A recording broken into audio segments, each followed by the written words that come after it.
Okay done. So ಇಲ್ಲಿ first problem ಎಲ್ಲರೂ ಬರ್ಕೊಂಡಿದ್ದೀರಾ? ಇಲ್ಲ ಅಂತಂದ್ರೆ ನಾ ಕಳ್ಸಿರೋದು ನಾವೇ ನೀವು ರೆಫರೆನ್ಸ್ ಇಟ್ಕೊಳ್ಳಿ, ಜಸ್ಟ್ ಪ್ರಾಬ್ಲಮ್ ಅನ್ನ ಕೇಳಿಸ್ಕೊಳ್ಳಿ. ಓಕೆ, ಅಶೋಕ್ ಲಿಮಿಟೆಡ್ ಅಂತ ಒಂದು ಯಾವ್ದೊಂದು ಕಂಪನಿ ಇದೆ. ಡಿಸ್ಕ್ಲೋಸಸ್ the following profit in the statement of profit and loss for the year ended 31st March 2024. Okay, Ashok limited ಅನ್ನೋರು ಪ್ರಾಫಿಟ್ ಅಂಡ್ ಲಾಸ್ ಸ್ಟೇಟ್ಮೆಂಟ್ ನಮಗೆ ಕೊಡ್ತಾ ಇದ್ದಾರೆ.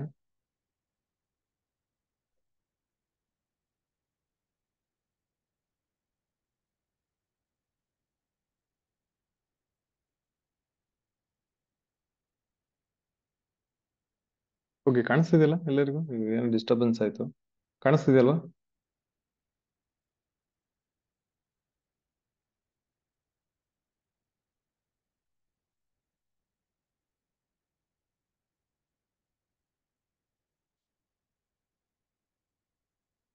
ಎಸ್ ಸರ್, ನಾವು ಯಾರಾದ್ರೂ ಒಬ್ರು ಮೆಸೇಜ್ ಮಾಡಿ ಚಾಟ್ ಬಾಕ್ಸ್ ಅಲ್ಲಿ. Okay okay, fine fine fine. ಹಾ,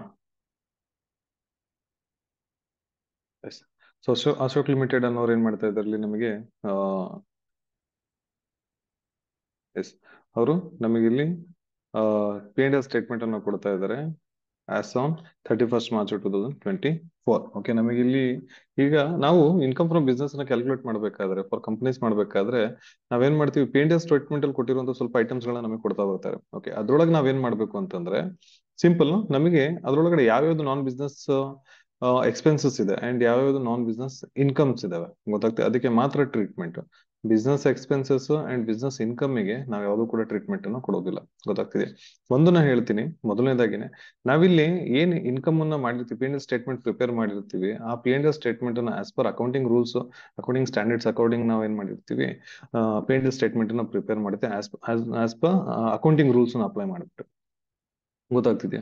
ಬಟ್ ನಾವೇನ್ ಮಾಡ್ತೀವಿ, ಎಲ್ಲ ಕಂಪ್ಲೀಟ್ ಬ್ಯಾಲೆನ್ಸ್ ಶೀಟ್ ಎಲ್ಲ ಪ್ರಿಪೇರ್ ಮಾಡಿದ್ಮೇಲೆ ಇನ್ಕಮ್ ಟ್ಯಾಕ್ಸ್ ನಾವು ಸಬ್ಮಿಟ್ ಮಾಡ್ಬೇಕಾದ್ರೆ, ಇನ್ಕಮ್ ಟ್ಯಾಕ್ಸ್ ಅನ್ನ ಪೇ ಮಾಡ್ಬೇಕಾದ್ರೆ ನಾವ್ ಇನ್ಕಮ್ ಅನ್ನ ಮತ್ತೆ ಏನ್ ಮಾಡ್ಬಿಡ್ತಾರೆ, ರೀಅಸೆಸ್ಮೆಂಟ್ ಅನ್ನ ಮಾಡ್ತಾರೆ. ಯಾಕೆ ಅಂತಂದ್ರೆ business especially when it comes to business, ಎಲ್ಲಾ ಎಕ್ಸ್ಪೆನ್ಸಸ್ ಗಳು ಬಿಸ್ನೆಸ್ ಎಕ್ಸ್ಪೆನ್ಸಸ್ ಆಗಲ್ಲ, ಎಲ್ಲಾ ಇನ್ಕಮ್ಸ್ ಗಳು ಬಿಸ್ನೆಸ್ ಇನ್ಕಮ್ ಆಗೋದಿಲ್ಲ. ಸೊ ಅದಕ್ಕೋಸ್ಕರ ನಾವ್ ಇಲ್ಲೇನ್ ಮಾಡ್ತೀವಿ, ಆಲ್ರೆಡಿ ಬ್ಯಾಲೆನ್ಸ್ ಶೀಟ್, ಪಿ&ಎಲ್ ಸ್ಟೇಟ್ಮೆಂಟ್ ಎಲ್ಲ ಪ್ರಿಪೇರ್ ಆಗಿರುವಂತದ್ದನ್ನ ನಾವ್ ಏನ್ ಮಾಡ್ತೀವಿ, ಪಿ&ಎಲ್ ಸ್ಟೇಟ್ಮೆಂಟ್ ಅನ್ನ ಮತ್ತೆ ನಾವ್ ಇಲ್ಲಿ ರೀಅಸೆಸ್ಮೆಂಟ್ ಅನ್ನ ಮಾಡ್ತಾ ಹೋಗ್ತೀವಿ.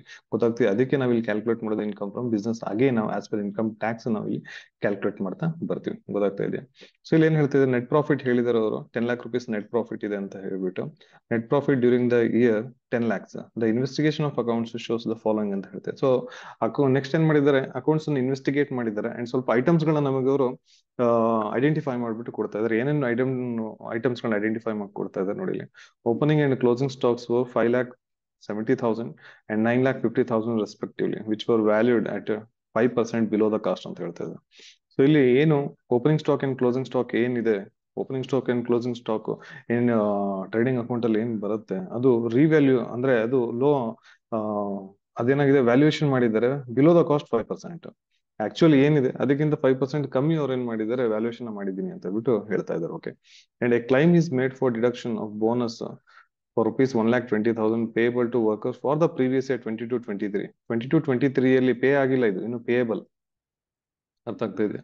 ಇನ್ನು ಪೇ ಮಾಡ್ಬೇಕಿತ್ತು, ಮಾಡಿದಾರೋ ಮಾಡಿಲ್ಲ ಗೊತ್ತಿಲ್ಲ, ನೋಡೋಣ ಅಂತ. Okay, payable to the workers for the previous year 2022-23 in the pursuance of industrial court award dated 20th November 2023. Okay, so ಇಲ್ಲಿ ಏನಾಗಿದೆ, ಯಾವುದೋ ಒಂದು ಆಸ್ ಪರ್ ಒಂದು ಕೋರ್ಟ್ ರೂಲ್ ಪ್ರಕಾರ ಯಾವಾಗ ಜಜ್ಮೆಂಟ್ ಆಗಿದೆ, 20th November 2023ಗೆ ಜಜ್ಮೆಂಟ್ ಆಗಿದೆ, ಇವರಿಗೆ ಏನ್ ಮಾಡ್ಬೇಕು, ಬೋನಸ್ ಕೊಡಬೇಕು. ಯಾವ ಇಯರ್ ಇಂದ? 2022-23.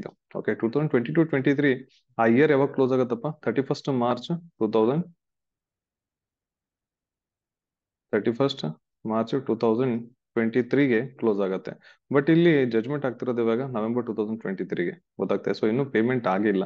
Okay, the same has not been charged against the profit ಅಂತ ಹೇಳ್ತಿದ್ದಾರೆ. ಅಂದ್ರೆ ಇಲ್ಲಿವರೆಗೂ ಕೂಡ 2023-24 ಅಲ್ಲೂ ಕೂಡ ಏನಾಗಿಲ್ಲ, ಇದು ಪೇಮೆಂಟ್ ಆಗಿಲ್ಲ ಅಂತ ಹೇಳ್ತಾ ಇದ್ದಾರೆ. ಈಗ ಪೇಮೆಂಟ್ ಆಗದೆ ಇರುವಂತಹ ಬಿಸ್ನೆಸ್ ಎಕ್ಸ್ಪೆನ್ಸಸ್ ನಾವು ಏನ್ ಮಾಡ್ಬೇಕು ಅನ್ನೋದನ್ನ ನಾವು ನೋಡೋಣ. Okay friend. Okay, the profit includes 20,000 received as compensation for vacation of premises of sales department. The assessee claim that is not taxable ಅಂತ ಹೇಳ್ತದೆ. ಸೊ 20,000 rupees ಅವ್ರು ರಿಸೀವ್ ಮಾಡ್ಕೊಂತ ಇದ್ದಾರೆ. ಏನಕ್ಕೋಸ್ಕರ? ಅವ್ರ ಸೇಲ್ಸ್ ಡಿಪಾರ್ಟ್ಮೆಂಟ್ ಅವ್ರು ಏನ್ ಮಾಡಿದ್ದಾರೆ, ಅವರು ವೇಕೆಂಟ್ ಇರುವಂತಹ ಪ್ಲೇಸ್ ಅನ್ನ ಅವ್ರು ಏನ್ ಮಾಡಿದ್ದಾರೆ, ಬೇರೆಯವರಿಗೆ ರೆಂಟಿಗೆ ಕೊಟ್ಟಿದ್ದಾರೆ. ಅಂಡ್ ಅದರಿಂದ ರಿಸೀವ್ ಮಾಡ್ಕೊಂಡಿರುವಂತಹ ಕಾಂಪನ್ಸೇಷನ್ ಅವ್ರೇನ್ ಕ್ಲೈಮ್ ಮಾಡ್ತಾ ಇದ್ದಾರೆ, ಇದು ಬಿಸ್ನೆಸ್ ಇನ್ಕಮ್ ಅಲ್ಲ ಅಂತ ಹೇಳ್ಬಿಟ್ಟು ಕ್ಲೈಮ್ ಮಾಡ್ತಾ ಇದ್ದಾರೆ. ಈಗ ನಾವು ಆಸ್ ಅ ಕಾಮನ್ ಸ್ಟೂಡೆಂಟ್ ನಾವೀಗ ಅದನ್ನ ಕ್ಲಾರಿಫೈ ಮಾಡಬೇಕು, whether it is a business income ಅಥವಾ ಬಿಸ್ನೆಸ್ ಇನ್ಕಮ್ ಅಲ್ಲ ಅನ್ನೋದು ನಾವೀಗ ಡಿಸೈಡ್ ಮಾಡ್ಬೇಕಾಗುತ್ತೆ. ಓಕೆ, ಇಷ್ಟು ಅವ್ರು ಏನ್ ಮಾಡಿದ್ದಾರೆ, ಇನ್ಕಮ್ ಪಾರ್ಟ್ ರಿಲೇಟೆಡ್ ಅವ್ರು ಕೊಟ್ಟಿದ್ದಾರೆ. ಓಕೆ, ಈ 1,20,000 rupees ಪೇಮೆಂಟ್ ಮಾಡಬೇಕಿತ್ತು ಬೋನಸ್, ಪೇಮೆಂಟ್ ಮಾಡಿಲ್ಲ. 5,70,000, 9,50,000 rupees opening and closing balance ಇತ್ತು, ಕ್ಲೋಸಿಂಗ್ ಸ್ಟಾಕ್ ಇತ್ತು, ಅದು ಬಿಲೋ ದ ಕಾಸ್ಟ್ ಏನ್ ಮಾಡಿದ್ದಾರೆ, ವ್ಯಾಲ್ಯೂಯೇಷನ್ ಅನ್ನು ತೋರಿಸಿದ್ದಾರೆ. ಅಂಡ್ ನೆಕ್ಸ್ಟ್ ಇಲ್ಲಿ ಏನ್ ಹೇಳ್ತಿದ್ದಾರೆ, the following expenses have been charged against the above net profit ಅಂತ ಹೇಳ್ತೇವೆ. ಸೊ ಈ ನೆಟ್ ಪ್ರಾಫಿಟ್ ಏನಿದೆಯಲ್ಲ ಇಲ್ಲಿ 10 lakh rupees, ಈ 10 lakh rupees ನೆಟ್ ಪ್ರಾಫಿಟ್ ಬರಬೇಕು ಅಂತಂದ್ರೆ ಇವರು ಇಷ್ಟು ಎಕ್ಸ್ಪೆನ್ಸಸ್ ನ ಏನ್ ಮಾಡಿದ್ದಾರೆ, ಟ್ರೀಟ್ಮೆಂಟ್ ಅನ್ನು ಕೊಟ್ಟಿದ್ದಾರಂತೆ. ಇಲ್ಲಿ ಕೊಟ್ಟಿರುವಂತಹ ಎಕ್ಸ್ಪೆನ್ಸಸ್ ಏನ್ ಮಾಡಿದ್ದಾರೆ, ಇವರು ಟ್ರೀಟ್ಮೆಂಟ್ ಅನ್ನು ಕೊಟ್ಟಿದ್ದಾರೆ. ಈಗ ನಾವು ಫೈಂಡ್ ಔಟ್ ಮಾಡಬೇಕು, ಈ ಎಕ್ಸ್ಪೆನ್ಸಸ್ ಅಲ್ಲಿ ಯಾವ್ಯಾವ್ದು ಬಿಸ್ನೆಸ್ ಎಕ್ಸ್ಪೆನ್ಸಸ್ ಆಗುತ್ತೆ ಅಂಡ್ ಯಾವ್ಯಾವ್ದು ನಾನ್ ಬಿಸ್ನೆಸ್ ಎಕ್ಸ್ಪೆನ್ಸಸ್ ಆಗುತ್ತೆ ಅಂತ. ಬಿಸ್ನೆಸ್ ಎಕ್ಸ್ಪೆನ್ಸಸ್ ಇದ್ರೆ ಬಿಟ್ಬಿಡಿ, ನಾವೇನು ಟ್ರೀಟ್ಮೆಂಟ್ ಕೊಡಲ್ಲ. ನಾನ್ ಬಿಸ್ನೆಸ್ ಎಕ್ಸ್ಪೆನ್ಸಸ್ ಏನಾದ್ರು ಇತ್ತು ಅಂತಂದ್ರೆ ಅದಕ್ಕೆ ನಾವು ಟ್ರೀಟ್ಮೆಂಟ್ ಕೊಡೋಣ. ಅದು ಹೆಂಗ್ ಕೊಡೋದು ಅನ್ನೋದು ನಾವು ನೋಡೋಣ. ಓಕೆ, ಫಸ್ಟ್ ಏನಿದೆ, fine of rupees 11,000 paid for breach of customs regulation. Customs regulations ಏನಿದೆ ಅದನ್ನ ಕಸ್ಟಮ್ಸ್ ರೆಗ್ಯುಲೇಷನ್ ನ ಫುಲ್ಫಿಲ್ ಮಾಡದೇ ಇದ್ದಕ್ಕೆ, ಅದನ್ನ ಫಾಲೋ ಮಾಡದೇ ಇದ್ದಕ್ಕೆ ಅವ್ರೇನ್ ಕಸ್ಟಮ್ಸ್ ಆಕ್ಟ್ ಪ್ರಕಾರ ಅವ್ರೇನ್ ಮಾಡಿ 11,000 rupees ಅವ್ರೇನ್ ಮಾಡಿದ್ರೆ ಪೆನಾಲ್ಟಿನ ಹಾಕಿದ್ರೆ. ಫೈನ್ ಅವ್ರ ಪೆನಾಲ್ಟಿ ಏನೇ ಇತ್ತು ಅಂತಂದ್ರೆ ಅದು ನಮ್ಮ ಇರ್ರೆಸ್ಪಾನ್ಸಿಬಿಲಿಟಿಯಿಂದ ಆಗುವಂಥದ್ದು. ಸೊ ಅದಕ್ಕೋಸ್ಕರ ನಾವು ಪೇ ಮಾಡಿರುವಂತಹ ಫೈನ್ ಆಗಿರ್ಬೋದು, ಪೆನಾಲ್ಟೀಸ್ ಗಳಾಗಿರ್ಬೋದು, ಅದಕ್ಕೆ ಅದನ್ನ ನಾವು ಬಿಸ್ನೆಸ್ ಎಕ್ಸ್ಪೆನ್ಸಸ್ ಅಂತ ಹೇಳ್ಬಿಟ್ಟು ತೋರಿಸೋದಕ್ಕೆ ಆಗೋದಿಲ್ಲ. ಓಕೆ, ಸೊ ಇದೇನಾಗುತ್ತೆ, ಇದು purely non business expenses, non-business expense. Okay. Next, interest paid on borrowing for importing machinery from abroad ₹10,000. The machine was not received during 23-24 ಅಂತ ಹೇಳ್ತೇವೆ ನೋಡಿ ಇಲ್ಲಿ. ಈಗ ನಾವು ಮಷಿನ್ಸ್ ಅನ್ನು ನಾವು ಏನು ಲೋನ್ ತಗೊಂಡಿದ್ವಿ, ಗೊತ್ತಾಗ್ತದೆ ಏನಕ್ಕೆ ಲೋನ್ ತಗೊಂಡಿದ್ವಿ, ನಾವು ಮಷಿನ್ ನಾವು ಇಂಪೋರ್ಟ್ ಮಾಡ್ಕೊಳ್ಳೋದಕ್ಕೋಸ್ಕರ. ಓಕೆ, ಅದನ್ನ ಮಷಿನ್ ನಾವು ಫರ್ದರ್ ಎಲ್ಲಿ ಯೂಸ್ ಮಾಡ್ತೀವಿ, ಬಿಸ್ನೆಸ್ ಯೂಸ್ ಮಾಡ್ತೀವಿ. ಓಕೆನಾ, ಅದಕ್ಕೆ ಈಗ ನಾವು ತಗೊಂಡಿರುವಂತ ಲೋನ್ ಫರ್ದರ್ ಅದು ಬಿಸ್ನೆಸ್ ಯೂಸ್ ಆಗತ್ತೆ ಅಂತಂದ್ರೆ ಅದಕ್ಕೆ ಪೇ ಮಾಡ್ತಿರುವಂತಹ ಇಂಟ್ರೆಸ್ಟ್ ಏನಾಗ್ತಾ ಹೋಗುತ್ತೆ, ನಮಗೆ ಬಿಸ್ನೆಸ್ ಎಕ್ಸ್ಪೆನ್ಸಸ್ ಆಗುತ್ತೆ. ಓಕೆನಾ, ಬಟ್ ಇಲ್ಲಿ ಏನ್ ಹೇಳ್ತಾ ಇದಾರೆ, ಇಲ್ಲೊಂದು ಅಡ್ಜಸ್ಟ್ಮೆಂಟ್ ಹೇಳ್ತೇನೆ. The machine was not receive during 23-24. ಆ ಮಷೀನ್ 23-24 ಅಲ್ಲಿ ನಾವು ರಿಸೀವ್ ಮಾಡ್ಕೊಂಡಿಲ್ಲ. ಯಾವಾಗ ನಾವು ಮಷೀನರಿನ ನಾವು ಎಕ್ಸ್ಪೆನ್ಸಸ್ ನ ಪ್ರೀವಿಯಸ್ ಇಯರ್ ಅಲ್ಲಿ ನಾವು ಮೀಟ್ ಮಾಡೋದಿಲ್ಲ, ಪ್ರೀವಿಯಸ್ ಇಯರ್ ಮಷೀನ್ ರಿಸೀವ್ ಮಾಡ್ಕೊಳ್ಳದಿರೋ ರೀಸನ್ ನಾವು ಈ 10,000 rupees ಏನಾಗುತ್ತೆ, ಇದು ನಾನ್ ಬಿಸ್ನೆಸ್ ಎಕ್ಸ್ಪೆನ್ಸಸ್. ಅಕಸ್ಮಾತ್ ಈ ಮಷೀನ್ ಏನಾದ್ರು ನಾವು 23-24 ರಿಸೀವ್ ಮಾಡ್ಕೊಂಡಿದ್ರೆ ಈ 10,000 rupees ಇಂಟ್ರೆಸ್ಟ್ ಏನ್ ಪೇ ಮಾಡ್ತಿದೀವಲ್ಲ, ಆ 10,000 rupees ಏನಾಗೋದು ಬಿಸ್ನೆಸ್ ಎಕ್ಸ್ಪೆನ್ಸಸ್. ಬಟ್ ಈಗ ಅವರು ಪ್ರೀವಿಯಸ್ ಇಯರ್ ಅಲ್ಲಿ ಮಷಿನ್ ನ ರಿಸೀವ್ ಮಾಡ್ಕೊಳ್ಳದೇ ಇರೋ ರೀಸನ್ ನಾವೇನಾಗ್ತಾ ಹೋಗುತ್ತೆ, ಈ 10,000 rupees non business expenses. Okay, next 500 rupees paid to chamber of commerce as annual subscription. Okay, so being commerce person ಅವ್ರು ಏನ್ ಮಾಡ್ತಾರೆ, ಟ್ರೇಡ್ ಇಂಡಸ್ಟ್ರಿ ಕಾಮರ್ಸ್ ಇನ್ವಾಲ್ವ್ ಆಗಿರೋದ್ರಿಂದ ಯಾವ್ದೋ ಒಂದು ಚೇಂಬರ್ ಆಫ್ ಕಾಮರ್ಸ್ ಗೆ ಅವ್ರು ಏನ್ ಮಾಡ್ತಾರೆ, ಆನ್ಯುವಲ್ ಸಬ್ಸ್ಕ್ರಿಪ್ಷನ್ ಗಳನ್ನ ತಗೋತಾರೆ. ಆನ್ಯುವಲ್ ಅವರು ಮ್ಯಾಗಝಿನ್ ಪರ್ಚೇಸ್ ಆಗಿರ್ಬೋದು, ಅಥವಾ ಬೇರೆ ಇನ್ನೊಂದು ಯಾವ್ದೋ ಬುಲೆಟಿನ್ಸ್ ಆಗಿರ್ಬೋದು, ಬಿಸ್ನೆಸ್ ಇನ್ಫಾರ್ಮೇಶನ್ ಆಗಿರ್ಬೋದು, ಸೊ ಆತರ ಸಬ್ಸ್ಕ್ರಿಪ್ಷನ್ಸ್ ಗಳನ್ನ ತಗೊಂತ ಹೋಗ್ತಾರೆ. ಅದು ಅಗೇನ್ ಎಲ್ಲಿಗೆ ಯೂಸ್ ಆಗುತ್ತೆ, ಡೈರೆಕ್ಟ್ ಆಗಿ ಬಿಸ್ನೆಸ್ ಯೂಸ್ ಆಗ್ಲಿಲ್ಲ ಅಂತಂದ್ರು ಇಂಡೈರೆಕ್ಟ್ ವೇಲಿ ಅದೇನಾಗ್ತಾ ಹೋಗುತ್ತೆ, ಬಿಸ್ನೆಸ್ ಯೂಸ್ ಆಗ್ತಾ ಹೋಗುತ್ತೆ. ಸೊ ಅದಕ್ಕೋಸ್ಕರ 500 rupees ಅವರಿಗೆ ಎಕ್ಸ್ಪೆನ್ಸಸ್ ಆಗಿದೆ, ಅದೇನಾಗ್ತಾ ಹೋಗುತ್ತೆ ನಮಗೆ business expenses. And next, income tax paid 10,000 rupees for the assessment year 23-24. Income tax payment ಮಾಡೋದಿದೆಯಲ್ಲ, ಇನ್ಕಮ್ ಟ್ಯಾಕ್ಸ್ ಪೇಮೆಂಟ್ ಯಾವಾಗಲೂ ಕೂಡ ನಾನ್ ಬಿಸ್ನೆಸ್ ಎಕ್ಸ್ಪೆನ್ಸಸ್. ಓಕೆನಾ, ಇದು ನಾನ್ ಬಿಸ್ನೆಸ್. ನಮಗೆ ಬಂದಿರುವಂತ ಇನ್ಕಮ್ ಮೇಲೆ ನಾವು ಇನ್ಕಮ್ ಟ್ಯಾಕ್ಸ್ ನ ಪೇಮೆಂಟ್ ಮಾಡ್ತೀವಿ. ಗೊತ್ತಾಗ್ತದೆ, ಇಟ್ ಇಸ್ ಏನೋ ಅ ಕೈಂಡ್ ಆಫ್ ಲಯಬಿಲಿಟಿ ಅಥವಾ ನಮ್ಮ ಒಂದು ರೆಸ್ಪಾನ್ಸಿಬಿಲಿಟಿ ಇನ್ಕಮ್ ಟ್ಯಾಕ್ಸ್ ಅನ್ನ ಪೇಮೆಂಟ್ ಮಾಡುವಂತ. ನಮ್ ಬಂದಿರುವಂತ ಇನ್ಕಮ್ ಗೆ ನಾವು ಪೇ ಮಾಡಿರುವಂತ ಇನ್ಕಮ್ ಟ್ಯಾಕ್ಸ್ ಯಾವತ್ತು ಬಿಸ್ನೆಸ್ ಗೆ ಎಕ್ಸ್ಪೆನ್ಸಸ್ ಆಗಕ್ ಚಾನ್ಸ್ ಇಲ್ಲ. ಓಕೆನಾ, next, donation paid to a charitable institution ₹25,000 by cheque. The institution approved under section 80G ಅಂತ ಹೇಳ್ತಿದ್ದಾರೆ. ಓಕೆ, 80G ಅಂಡರ್ ಅವ್ರು ಏನ್ ಮಾಡ್ತಿದ್ದಾರೆ, ಯಾವ್ದೋ ಒಂದು ಅಪ್ರೂವ್ಡ್, ಯಾವ್ದೋ ಒಂದು ಅಪ್ರೂವ್ಡ್ ಯಾವುದೋ ಒಂದು ಇನ್ಸ್ಟಿಟ್ಯೂಷನ್ ಅವ್ರು ಏನ್ ಮಾಡ್ತಾರೆ, 25,000 rupees ಅವರು ಚೆಕ್ ಥ್ರೂ ಅವ್ರು ಏನ್ ಮಾಡ್ತಾ ಇದ್ದಾರೆ, ಪೇಮೆಂಟ್ ಅನ್ನ ಮಾಡ್ತಾರೆ, ಡೊನೇಷನ್ ಅನ್ನ ಕೊಡ್ತಾ ಇದ್ದಾರೆ. ಸೊ ಬಿಸ್ನೆಸ್ ಗೆ ನಾವು ಮಟೀರಿಯಲ್ ಪರ್ಚೇಸ್ ಮಾಡ್ತೀವಿ, ಸ್ಯಾಲರಿನ ಕೊಡ್ತೀವಿ, ಇನ್ಶೂರೆನ್ಸ್ ಅನ್ನ ಪೇಮೆಂಟ್ ಮಾಡ್ತೀವಿ, ಅಥವಾ ಬಿಲ್ಡಿಂಗ್ ರಿಪೇರ್ಸ್ ಗೆ ನಾವೇನೋ ಎಕ್ಸ್ಪೆನ್ಸಸ್ ಆಗುತ್ತೆ, ಇದೆಲ್ಲ ಏನು ಮಷಿನರಿ ಏನೋ ಎಕ್ಸ್ಪೆನ್ಸಸ್ ಆಗಿದೆ, ಇದೆಲ್ಲ ಏನಾಗ್ತಾ ಹೋಗುತ್ತೆ ಬಿಸ್ನೆಸ್ ಗೆ ರಿಲೇಟೆಡ್. ಬಟ್ ಬಿಸ್ನೆಸ್ ಯಾವ್ದೋ ಒಬ್ರಿಗೆ ಡೊನೇಷನ್ ಕೊಡುತ್ತೆ, ಚಾರಿಟಿನ ಕೊಡುತ್ತೆ ಅಂತಂದ್ರೆ ಅದು ಬಿಸ್ನೆಸ್ ಗೆ ಡೈರೆಕ್ಟ್ ಆರ್ ಇಂಡೈರೆಕ್ಟ್ ಎಕ್ಸ್ಪೆನ್ಸಸ್ ಆಗಲ್ಲ. ಗೊತ್ತಾಗ್ತಿದೆ, ಅದಕ್ಕೋಸ್ಕರ ನಾವು ಇದನ್ನ ಏನ್ ಮಾಡ್ತೀವಿ, ನಾನ್ ಬಿಸ್ನೆಸ್ ಎಕ್ಸ್ಪೆನ್ಸಸ್ ಅಂತ ಹೇಳ್ಬಿಟ್ಟು ತಗೊಂತೀವಿ. ಇನ್ಕಮ್ ಫ್ರಮ್ ಬಿಸ್ನೆಸ್ ಕ್ಯಾಲ್ಕುಲೇಟ್ ಮಾಡ್ಬೇಕಾದ್ರೆ ನಾವು ಕಂಪನಿ ಪೇಮೆಂಟ್ ಮಾಡಿರುವಂತಹ ಡೊನೇಷನ್ಸ್ ಆಗಿರ್ಬೋದು, ಚಾರಿಟಿ ಆಗಿರ್ಬೋದು, ಅದು ನಾನ್ ಬಿಸ್ನೆಸ್ ಎಕ್ಸ್ಪೆನ್ಸಸ್. ಬಟ್ ಆ 25,000 rupees ಕಂಪನಿಗೆ ಇಂಡೈರೆಕ್ಟ್ ಬೆನಿಫಿಟ್ ಸಿಗ್ತಾ ಹೋಗುತ್ತೆ. ಯಾವ ರೀತಿ, ಡಿಡಕ್ಷನ್ ಅಂಡರ್ ಸೆಕ್ಷನ್ 80G ಅಲ್ಲಿ ಅವ್ರು ಕೊಟ್ಟಿರುವಂತಹ 25,000 ಡೊನೇಷನ್ ಏನಿದೆ ಅದನ್ನ ಅವ್ರು ಕ್ಲೈಮ್ ಮಾಡ್ಕೊಬಹುದು. ಗೊತ್ತಾಗ್ತದೆ, ಓಕೆ, ಕಂಪನಿಗೆ ಅದು ಬಿಸ್ನೆಸ್ ಎಕ್ಸ್ಪೆನ್ಸಸ್ ಅಲ್ಲ, ಅರ್ಥ ಆಗ್ತಿದೆ. ಕಂಪನಿ ಯಾವುದೇ ಕಾರಣಕ್ಕೂ ಡೊನೇಷನ್ ಅಂಡ್ ಚಾರಿಟಿನ ಅವರು ಎಕ್ಸ್ಪೆನ್ಸಸ್ ಅಂತ ತೋರ್ಸೋದಕ್ಕೆ ಆಗೋದಿಲ್ಲ. ಯಾಕಂತ ನಾವು ಮಟೀರಿಯಲ್ ಪರ್ಚೇಸ್ ಮಾಡಿಲ್ಲ, ಮತ್ತೊಂದು ಎಕ್ಸ್ಪೆನ್ಸಸ್ ನ ಡೈರೆಕ್ಟ್ ಆರ್ ಇಂಡೈರೆಕ್ಟ್ ಎಕ್ಸ್ಪೆನ್ಸಸ್ ಆಗಿಲ್ಲ. ಅದಕ್ಕೆ ಬಿಸ್ನೆಸ್ ಏನ್ ಹೇಳುತ್ತೆ, ಪ್ಯೂರ್ಲಿ ಬಿಸ್ನೆಸ್ ಮಾತಾಡೋದಿತ್ತು ಅಂತಂದ್ರೆ donations and charity non business expense. But ಈಗ ಕಂಪನಿ 25,000 rupees ಪೇ ಮಾಡ್ಬಿಟ್ಟಿದೆಯಲ್ಲ, ಡೊನೇಷನ್ ಕೊಟ್ಟಿದೆಯಲ್ಲ, ಅದ್ರ ಬೆನಿಫಿಟ್ ಹೆಂಗ್ ತಗೊಳುತ್ತೆ ಕಂಪನಿ? ಅದನ್ನ ಏನ್ ಮಾಡುತ್ತೆ, ನಮಗೆ ಬಂದಿರುವಂತ ಟೋಟಲ್ ಇನ್ಕಮ್ ಅಲ್ಲಿ ಡಿಡಕ್ಷನ್ ಅಂಡರ್ ಸೆಕ್ಷನ್ 80G ಒಳಗಡೆ ನೋಡಿ, ನಾನು ಡೊನೇಷನ್ ಕೊಟ್ಟಿದ್ದೀನಿ, ಗೊತ್ತಾಗ್ತದೆ, ಯಾವ್ದೊಂದು ಚಾರಿಟಬಲ್ ಇನ್ಸ್ಟಿಟ್ಯೂಷನ್ ನಾನು ಏನ್ ಮಾಡಿದ್ದೀನಿ, ಡೊನೇಷನ್ ಕೊಟ್ಟಿನಿ. ಆ ಡೊನೇಷನ್ ಗೆ ನನಗೆ ಬೆನಿಫಿಟ್ ಬೇಕು. ಅದಕ್ಕೆ ಇನ್ಕಮ್ ಟ್ಯಾಕ್ಸ್ ರೂಲ್ ಏನ್ ಹೇಳುತ್ತೆ, ಗೌರ್ಮೆಂಟ್ ಏನ್ ಹೇಳ್ತಾರೆ, ನೋಡಪ್ಪ ನೀನು 25,000 rupees ಏನ್ ಡೊನೇಷನ್ ಕೊಟ್ಟಿದ್ಯಾ for the welfare of society, ಓಕೆನಾ, for the welfare of society approved charitable institution ನೀನ್ ಏನ್ ಕೊಟ್ಟಿದ್ಯಲ್ಲ, ಅದಕ್ಕೆ ನಾನು ನಿನಗೆ ಬೆನಿಫಿಟ್ ಅನ್ನು ಕೊಡ್ತೀನಿ. ಏನು ನಿನಗೆ ನಾನು ಡಿಡಕ್ಷನ್ ಅಂಡರ್ ಸೆಕ್ಷನ್ 80G ಒಳಗಡೆ ನಿನಗೆ ಬೆನಿಫಿಟ್ ಅನ್ನು ಮಾಡ್ಕೊಡ್ತೀನಿ ಅಂತ ಹೇಳ್ತಾರೆ. ಎಷ್ಟು ಬೆನಿಫಿಟ್ ಸಿಗುತ್ತೆ, ಹೇಗೆ ಬೆನಿಫಿಟ್ ಸಿಗುತ್ತೆ ಅದನ್ನ ನಾವು ನೋಡೋಣ ಅಂತ ಮುಂದೆ ಪ್ರಾಬ್ಲಮ್ ಮಾಡ್ಬೇಕಾದ.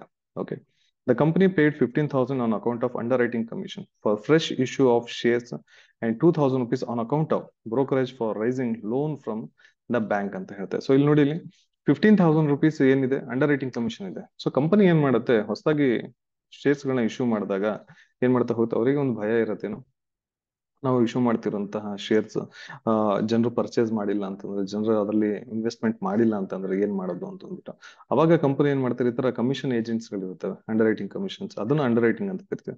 ಕಮಿಷನ್ ಏಜೆಂಟ್ಸ್ ಗಳಿಂದ ಒಂದು ಕಾಂಟ್ರಾಕ್ಟ್ ನ ಮಾಡ್ಕೊಂಡು ಏನ್ ಮಾಡ್ತಾರೆ, ಅನ್ಸೋಲ್ಡ್ ಶೇರ್ಸ್ ಏನಿರುತ್ತೆ ಅದನ್ನೆಲ್ಲ ಏನ್ ಮಾಡ್ತಾರೆ, ಅವ್ರ ಥ್ರೂ ಸೇಲ್ ಮಾಡಿಸ್ತಾರೆ. That is what we call underwriting of shares ಅಂತ ಹೇಳ್ಬಿಟ್ಟು. ಓಕೆ, ಆ ಒಂದು ಏನ್ ಎಕ್ಸ್ಪೆನ್ಸಸ್ ಏನಿದೆ that comes under preliminary expenses, ಗೊತ್ತಾಗ್ತಿದೆ. ಫ್ರೆಶ್ ಇಶ್ಯೂ ಆಫ್ ಶೇರ್ಸ್ ಇದೆ, ನಮ್ ಕಂಪನಿ ಬಗ್ಗೆ ಅಷ್ಟು ಪಾಪ್ಯುಲಾರಿಟಿ ಇಲ್ಲ, ನಮ್ ಕಂಪನಿ ಬಗ್ಗೆ ಅಷ್ಟು ಒಳ್ಳೆ ಗುಡ್ ವಿಲ್ ಇಲ್ಲ, ಜನ ಪರ್ಚೇಸ್ ಮಾಡ್ಲಿಲ್ಲ, ನಮ್ ಕಂಪನಿ ಶೇರ್ಸ್ ಪರ್ಚೇಸ್ ಮಾಡ್ಲಿಲ್ಲ ಅಂತಂದ್ರೆ ನಮಗೆ ಮಿನಿಮಮ್ ಕ್ಯಾಪಿಟಲ್ ಫುಲ್ಫಿಲ್ ಆಗೋದಿಲ್ಲ. ಅದಕ್ಕೆ ನಾವೇನ್ ಮಾಡ್ತೀವಿ, ಬೇರೆ ಇನ್ನೊಬ್ರು ಏಜೆಂಟ್ಸ್ ಇಂದ ಅದನ್ನ ಸೇಲ್ ಮಾಡಿಸ್ತೀವಿ, ಅವರಿಗೆ ನಾವೇನ್ ಮಾಡ್ತೀವಿ, ಕಂಪನಿ ಕಡೆಯಿಂದ ಕಮಿಷನ್ ಅನ್ನ ಕೊಡ್ತೀವಿ. ಅದನ್ನ ನಾವೆಂತ ಕರಿತೀವಿ, ಅಂಡರ್ ರೈಟಿಂಗ್ ಕಮಿಷನ್ ಅಂತ ಬಿಟ್ಕೊಡ್ತೀವಿ. ಈ 15,000 rupees ಏನಿದೆ ಬಿಸ್ನೆಸ್ ಎಕ್ಸ್ಪೆನ್ಸಸ್. ಓಕೆ, ಅಂಡ್ ಈ 2,000 rupees ಏನಿದೆ brokerage for raising loan from bank, ಇದು ಕೂಡ ಏನಾಗ್ತಾ ಹೋಗುತ್ತೆ, ಬಿಸ್ನೆಸ್ ಎಕ್ಸ್ಪೆನ್ಸಸ್. ಕಮಿಷನ್ ಕೊಟ್ಟಿದ್ದೀವಿ, ಬ್ರೋಕರೇಜ್ ಕೊಟ್ಟಿದ್ದೀವಿ, ಏನಕ್ಕೆ, ಲೋನ್ ಅನ್ನ ತಗೊಳ್ಳೋದಕ್ಕೆ. ಲೋನ್ ಅನ್ನ ತಗೊಂಡಾದ್ಮೇಲೆ ಆ ಲೋನ್ ಅನ್ನ ಯಾವ್ದಕ್ಕೆ ಯೂಸ್ ಮಾಡ್ತೀವಿ ಅನ್ನೋ ಅಂದ್ಬಿಟ್ಟು ಅದ್ರ ಬಗ್ಗೆ ಏನು ಡೀಟೇಲ್ಸ್ ಕೊಟ್ಟಿಲ್ಲ ಇಲ್ಲಿ. ಸೊ ನಾವು ಅಸ್ಯೂಮ್ ಮಾಡ್ಕೊಳ್ಳೋಣ, ಏನು ತಗೊಂಡಿರುವಂತ ಲೋನ್ ಏನಕ್ಕೆ ಯೂಸ್ ಮಾಡ್ತೀವಿ, ಫರ್ದರ್ ನಾವು ಬಿಸ್ನೆಸ್ ಪರ್ಪಸ್ ಯೂಸ್ ಮಾಡ್ತೀವಿ. ಸೊ ಅದಕ್ಕೆ ಆ 2,000 rupees ನಾವೇನು ಬ್ರೋಕರೇಜ್ ಕೊಟ್ಟಿದ್ವಿ ಅದು ಕೂಡ ನಮಗೆ ಏನಾಗುತ್ತೆ, ಬಿಸ್ನೆಸ್ ಎಕ್ಸ್ಪೆನ್ಸಸ್ ಆಗುತ್ತೆ. Okay, next the company deposited 2,50,000 rupees as advance tax ಅಂತ ತೋರಿಸ್ತಾ ಇದೆ. ಹೌದು, ಅಡ್ವಾನ್ಸ್ ಟ್ಯಾಕ್ಸ್ ಎಷ್ಟು ಪೇ ಮಾಡಿದೆ ಕಂಪನಿ, 2,50,000 rupees ಅಡ್ವಾನ್ಸ್ ಟ್ಯಾಕ್ಸ್ ನ ಪೇಮೆಂಟ್ ಅನ್ನ ಮಾಡಿದೆ. ಓಕೆ, ಸೊ ಇಷ್ಟು ಪ್ರಾಬ್ಲಮ್ ಇದೆ. ಇಷ್ಟು ಪ್ರಾಬ್ಲಮ್ ಇಟ್ಕೊಂಡು ನಾವ್ ಏನನ್ನ ಕ್ಯಾಲ್ಕುಲೇಟ್ ಮಾಡ್ಬೇಕಂತೆ, from the above particulars calculate the company's total income and net tax liability ಅಂತ ಬಿಟ್ಟು ಹೇಳ್ತಾರೆ. ಓಕೆ, ಸೊ ಇಷ್ಟು ಪ್ರಾಬ್ಲಮ್ ಇದೆ. ಪ್ರಾಬ್ಲಮ್ ಎಲ್ಲರಿಗೂ ಅರ್ಥ ಆಯ್ತಾ? ಐ ಥಿಂಕ್ ಎಲ್ಲರಿಗೂ ಅರ್ಥ ಆಗಿದೆ ಅಂತ ಅನ್ಕೊಂತೀನಿ. Yes, sir. Okay, done.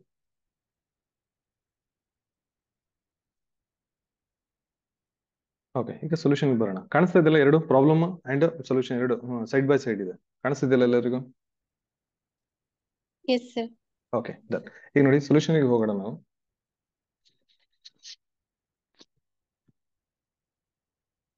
Okay, ನಾವು ಫಸ್ಟ್ ಏನ್ ಮಾಡ್ತೀವಿ ಇಲ್ಲಿ, calculation of total income for the assessment year 24-25. Okay, so ಇಲ್ಲಿ ನಾವೇನ್ ತಗೊಂತೀವಿ, net profit as per P&L statement ಅಂತ ಬಿಟ್ಟು, statement of profit and loss ಅಥವಾ P&L ಸ್ಟೇಟ್ಮೆಂಟ್ ತಗೊಂತೀವಿ. ನಾವಿಲ್ಲಿ 10 lakh rupees ಎಲ್ಲಿಂದ ಬಂತು, 10 lakh rupees ಇಲ್ಲಿದೆ, ಹೌದಾ? ಪ್ರಾಬ್ಲಮ್ ಬಿಗಿನಿಂಗ್ ಅಲ್ಲೇ ಕೊಟ್ಟಿದ್ದಾರೆ, ನಾವೇನ್ ಮಾಡಿದೀವಿ ಇಲ್ಲಿ ಔಟರ್ ಕಾಲಮ್ ಅಂತ ತೋರಿಸಿ 10 lakh rupees. ಅದಕ್ಕೆ ನಾವೇನ್ ಮಾಡ್ತೀವಿ ಇಲ್ಲಿ, ಆಡ್ ನಾನ್ ಬಿಸ್ನೆಸ್ ಎಕ್ಸ್ಪೆನ್ಸಸ್ ಅಥವಾ ಇನ್ಅಡ್ಮಿಸಿಬಲ್ ಎಕ್ಸ್ಪೆನ್ಸಸ್, ನಾವು ಇದನ್ನೆಲ್ಲ ನಾವೇನ್ ಮಾಡ್ತಾ ಹೋಗ್ತೀವಿ, ಇಲ್ಲಿ ಆಡ್ ಮಾಡ್ತಾ ಬರ್ತೀವಿ. ನಾನೊಂದು ನೋಟ್ಸ್ ಅನ್ನ ಕಳಿಸಿದ್ದೀನಿ ನಿಮಗೆ ಪ್ರಾಬ್ಲಮ್ ಗ್ರೂಪ್ ಒಳಗಡೆ. ಸೊ ನಾನು ನೋಟ್ಸ್ ನ ರೆಫರ್ ಮಾಡಿ, ಅದ್ರೊಳಗಡೆ ಇದ್ರೊಳಗೆ ಕಂಪ್ಲೀಟ್ ಡೀಟೇಲ್ ಇದೆ. Page number I think page number 6 ಇರಬೇಕು. Okay, net profit as per P&L statement ಇದೆ. ಅದಕ್ಕೆ ನಾವೇನ್ ಮಾಡ್ತೀವಿ, ಇಷ್ಟು ಐಟಮ್ಸ್ ಗಳನ್ನ ನಾವೇನ್ ಮಾಡ್ತಾ ಹೋಗ್ತೀವಿ, ಆಡ್ ಮಾಡ್ತಾ ಹೋಗ್ತೀವಿ. ಒಂದು inadmissible expenses debited to P&L statement. Okay, and next business profession income not credited to P&L account.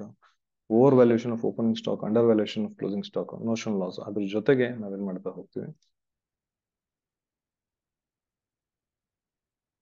ಯಾರೋ ಮೆಸೇಜ್ ಹಾಕಿದ್ದಾರೆ, ಶಶಿ. ಓಕೆ, ಏನು ಇಲ್ವಾ, ಏನಾದ್ರು ಹೇಳ್ಬೇಕಾ? ನಥಿಂಗ್. ಓಕೆ, ಎಸ್, ಇಲ್ಲಿ ಸ್ವಲ್ಪ ಐಟಮ್ಸ್ ಗಳಿದೆ.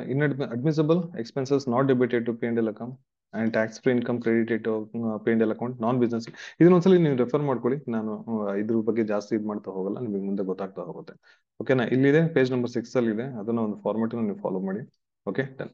ಎಸ್, ನಾವ್ ಇಲ್ಲಿ ಏನ್ ಮಾಡ್ತೀವಿ, ಇಲ್ಲಿ inadmissible expenses debited to P and L account P and L statement ತಗೊಂತೀವಿ. ಪಿ ಅಂಡ್ ಎಲ್ ಸ್ಟೇಟ್ಮೆಂಟ್ ಅಲ್ಲಿ ನಾವು ಅಕಸ್ಮಾತ್ ಯಾವ್ದಾದ್ರು ನಾನ್ ಬಿಸ್ನೆಸ್ ಎಕ್ಸ್ಪೆನ್ಸಸ್ ಏನಾದ್ರು ಇತ್ತು ಅಂತಂದ್ರೆ ಅದನ್ನ ನಾವೇನಾದ್ರು ಡೆಬಿಟ್ ಮಾಡಿದಿದ್ರೆ ಅದನ್ನ ನಾವೇನ್ ಮಾಡ್ತೀವಿ, ನೆಟ್ ಪ್ರಾಫಿಟ್ ಇಲ್ಲಿ ಆಡ್ ಮಾಡ್ತಾ ಬರ್ತೀವಿ. ಗೊತ್ತಾಗ್ತಾ ಇದೆಯಾ? ಮತ್ತೆ ಹೇಳ್ತೀನಿ, ಪಿ ಅಂಡ್ ಎಲ್ ಸ್ಟೇಟ್ಮೆಂಟ್ ಅಲ್ಲಿ ನಾವು ಅಕಸ್ಮಾತ್ ಪಿ ಅಂಡ್ ಎಲ್ ಸ್ಟೇಟ್ಮೆಂಟ್ ಅಲ್ಲಿ ನಾವೇನ್ ಮಾಡ್ತಾ ಹೋಗ್ತೀವಿ, ಡೆಬಿಟ್ ಮಾಡ್ತೀವಿ ಐಟಮ್ಸ್ ಗಳನ್ನ ಅಂಡ್ ಕ್ರೆಡಿಟ್ ಮಾಡ್ತಾ ಹೋಗ್ತೀವಿ. ಡೆಬಿಟ್ ಯಾವ್ದನ್ನ ಮಾಡ್ತಾ ಹೋಗ್ತೀವಿ, debit all losses and expenses. ಹೌದಾ? ಯಾವ್ದು ಲಾಸ್ ಇತ್ತು ಅಂತಂದ್ರೆ ಅಥವಾ ಯಾವ್ದಾದ್ರು ಎಕ್ಸ್ಪೆನ್ಸಸ್ ಇತ್ತು ಅಂತಂದ್ರೆ ಪಿ ಅಂಡ್ ಎಲ್ ಸ್ಟೇಟ್ಮೆಂಟ್ ಗೆ ಡೆಬಿಟ್ ಮಾಡ್ತಾ ಬರ್ತೀವಿ. ಕ್ರೆಡಿಟ್ ಏನನ್ನ ಮಾಡ್ತೀವಿ, ನಾವು ಅಕಸ್ಮಾತ್ ಏನಾದ್ರು ಪ್ರಾಫಿಟ್ ಆರ್ ಇನ್ಕಮ್ಸ್ ಏನಾದ್ರು ಇತ್ತು ಅಂತ ನಾವು ಕ್ರೆಡಿಟ್ ಮಾಡ್ತಾ ಬರ್ತೀವಿ. ಇಲ್ಲಿ ಏನ್ ಹೇಳ್ತಾ ಇದ್ದಾರೆ ನಮಗೆ, ನೆಟ್ ಪ್ರಾಫಿಟ್ ಗೆ ಯಾವ್ದನ್ನ ಆಡ್ ಮಾಡ್ತೀವಿ ನಾವು, ಬಿಸ್ನೆಸ್ ಎಕ್ಸ್ಪೆನ್ಸಸ್ ಅಲ್ಲದೆ ಇರುವಂತದ್ದು ಯಾವ್ದಾದ್ರು ನಾವು ಪಿ ಅಂಡ್ ಎಲ್ ಸ್ಟೇಟ್ಮೆಂಟ್ ಗೆ ಡೆಬಿಟ್ ಮಾಡಿದೀವಿ ಅಥವಾ ನಾವು ಪಿ ಅಂಡ್ ಎಲ್ ಸ್ಟೇಟ್ಮೆಂಟ್ ಗೆ ನಾವು ಎಕ್ಸ್ಪೆನ್ಸಸ್ ಅಂತ ತೋರಿಸಿದಿದ್ರೆ ಅದನ್ನ ನಾವೇನ್ ಮಾಡ್ತೀವಿ, ಇಲ್ಲಿ ಹುಡುಕಿ ನಾವು ಅಂತದನ್ನ ನಾವೇನ್ ನೆಟ್ ಪ್ರಾಫಿಟ್ ಗೆ ಆಡ್ ಮಾಡ್ತಾ ಹೋಗ್ತೀವಿ. ಯಾಕೆ ನೆಟ್ ಪ್ರಾಫಿಟ್ ಗೆ ಆಡ್ ಮಾಡ್ತೀವಿ, ಅದನ್ನ ತೋರಿಸಿರೋದ್ರಿಂದನೇ ನಮ್ ನೆಟ್ ಪ್ರಾಫಿಟ್ ಕಮ್ಮಿ ಆಗಿರೋದು. ಗೊತ್ತಾಗ್ತದೆ? ಯಾವ್ದು ಆಸ್ ಪರ್ ಇನ್ಕಮ್ ಟ್ಯಾಕ್ಸ್ ಯಾವ್ದೋ ಒಂದು ಎಕ್ಸ್ಪೆನ್ಸಸ್ ಇದೆ, ಆ ಎಕ್ಸ್ಪೆನ್ಸಸ್ ಇನ್ಕಮ್ ಟ್ಯಾಕ್ಸ್ ಏನ್ ಹೇಳ್ತಾ ಅದು ಎಕ್ಸ್ಪೆನ್ಸಸ್ ಅಲ್ಲ. ಗೊತ್ತಾಗ್ತದೆ? ಬಟ್ ಆದ್ರೂ ಅದನ್ನ ಕ್ಲೈಮ್ ಮಾಡ್ಕೊಂಡಿರೋದಕ್ಕೆ ನೆಟ್ ಪ್ರಾಫಿಟ್ ಕಮ್ಮಿ ಬಂದಿರೋದು. ಅದಕ್ಕೆ ನಾವೇನ್ ಮಾಡ್ತೀವಿ, ಆ ತರ ಆಸ್ ಪರ್ ಇನ್ಕಮ್ ಟ್ಯಾಕ್ಸ್ ಯಾವ್ದಾದ್ರು ನಾನ್ ಬಿಸ್ನೆಸ್ ಎಕ್ಸ್ಪೆನ್ಸಸ್ ಇತ್ತು ಅಂತಂದ್ರೆ ಅದನ್ನ ನಾವೇನ್ ಮಾಡ್ತೀವಿ, ಇಲ್ಲಿ ಆಡ್ ಮಾಡ್ತಾ ಹೋಗ್ತೀವಿ. ಗೊತ್ತಾಗ್ತಿದ್ಯಾ? ಸೊ ಇಲ್ಲಿ ನಾವು ನೋಡೋಣ ಯಾವ್ಯಾವ ಇದೆ ಅಂತ ಬಿಟ್ಟು. ಫಸ್ಟ್ ಫೈನ್ ಆಫ್ ಕಸ್ಟಮ್ಸ್ ಇದೆ, 11,000 rupees ಅದನ್ನ ನಾವು ತಗೊಂಡಿದೀವಿ ಇಲ್ಲಿ. ಹೌದಾ? ಅದನ್ನ ನಾವ್ ಇಲ್ಲಿ ತೋರಿಸಿದೀವಿ. ಅಂಡ್ ಅದಾದ್ಮೇಲೆ ನಾವು interest on loan taken for the purchase of machinery, delivery of which has not been received in the received is to be capitalized, hence disallowed. ನೋಡಿ, ಇಲ್ಲಿ ಅಕಸ್ಮಾತ್ ಏನಾದ್ರು ನಾವು ಈ ಮಷಿನರಿ ಏನಾದ್ರು ರಿಸೀವ್ ಮಾಡ್ಕೊಂಡಿದ್ರೆ 2023-24 ಡ್ಯೂರಿಂಗ್ ದ ಪ್ರೀವಿಯಸ್ ಇಯರ್ 23-24 ಅಲ್ಲಿ ನಾವು ರಿಸೀವ್ ಮಾಡ್ಕೊಂಡಿದ್ರೆ ಈ 10,000 rupees ನಮಗೆ ಏನಾಗೋದು, ಬಿಸ್ನೆಸ್ ಎಕ್ಸ್ಪೆನ್ಸಸ್ ಆಗೋದು. ಬಟ್ ನಾವ್ ಇಲ್ಲಿ ಪ್ರೀವಿಯಸ್ ಇಯರ್ ರಿಸೀವ್ ಮಾಡ್ಕೊಂಡಿಲ್ಲ, ಸೊ ಅದಕ್ಕೋಸ್ಕರ ಈ 10,000 rupees ನಮಗೆ ಏನಾಗುತ್ತೆ, ನಾನ್ ಬಿಸ್ನೆಸ್ ಎಕ್ಸ್ಪೆನ್ಸಸ್ ಆಗುತ್ತೆ. ಅದನ್ನ ನಾವು ನೆಟ್ ಪ್ರಾಫಿಟ್ ಗೆ ಆಡ್ ಮಾಡಿದ್ವಿ. And next income tax paid for the assessment year 23-24. ಹೌದಾ? ಇನ್ಕಮ್ ಟ್ಯಾಕ್ಸ್ ಪೇಮೆಂಟ್ ಯಾವತ್ತೂ ಕೂಡ ನಮಗೆ ಬಿಸ್ನೆಸ್ ಎಕ್ಸ್ಪೆನ್ಸಸ್ ಆಗೋದಿಲ್ಲ. ಅದನ್ನ ನಾವು 10,000 rupees ನೆಟ್ ಪ್ರಾಫಿಟ್ ಆಡ್ ಮಾಡಿದ್ವಿ. ಅಂಡ್ ಡೊನೇಷನ್ಸ್, ಹೌದಾ? ಇಲ್ಲಿ ಕಂಪನಿ ಏನ್ ಮಾಡಿದೆ, ಇಲ್ಲಿ ಡೊನೇಷನ್ಸ್ ಕೊಟ್ಟಿದೆ. ಕರೆಕ್ಟಾ? ನಾನು ಜಸ್ಟ್ ಹೇಳಿದೆ ನಿಮಗೆ ಹೇಳುತ್ತಿದ್ದು.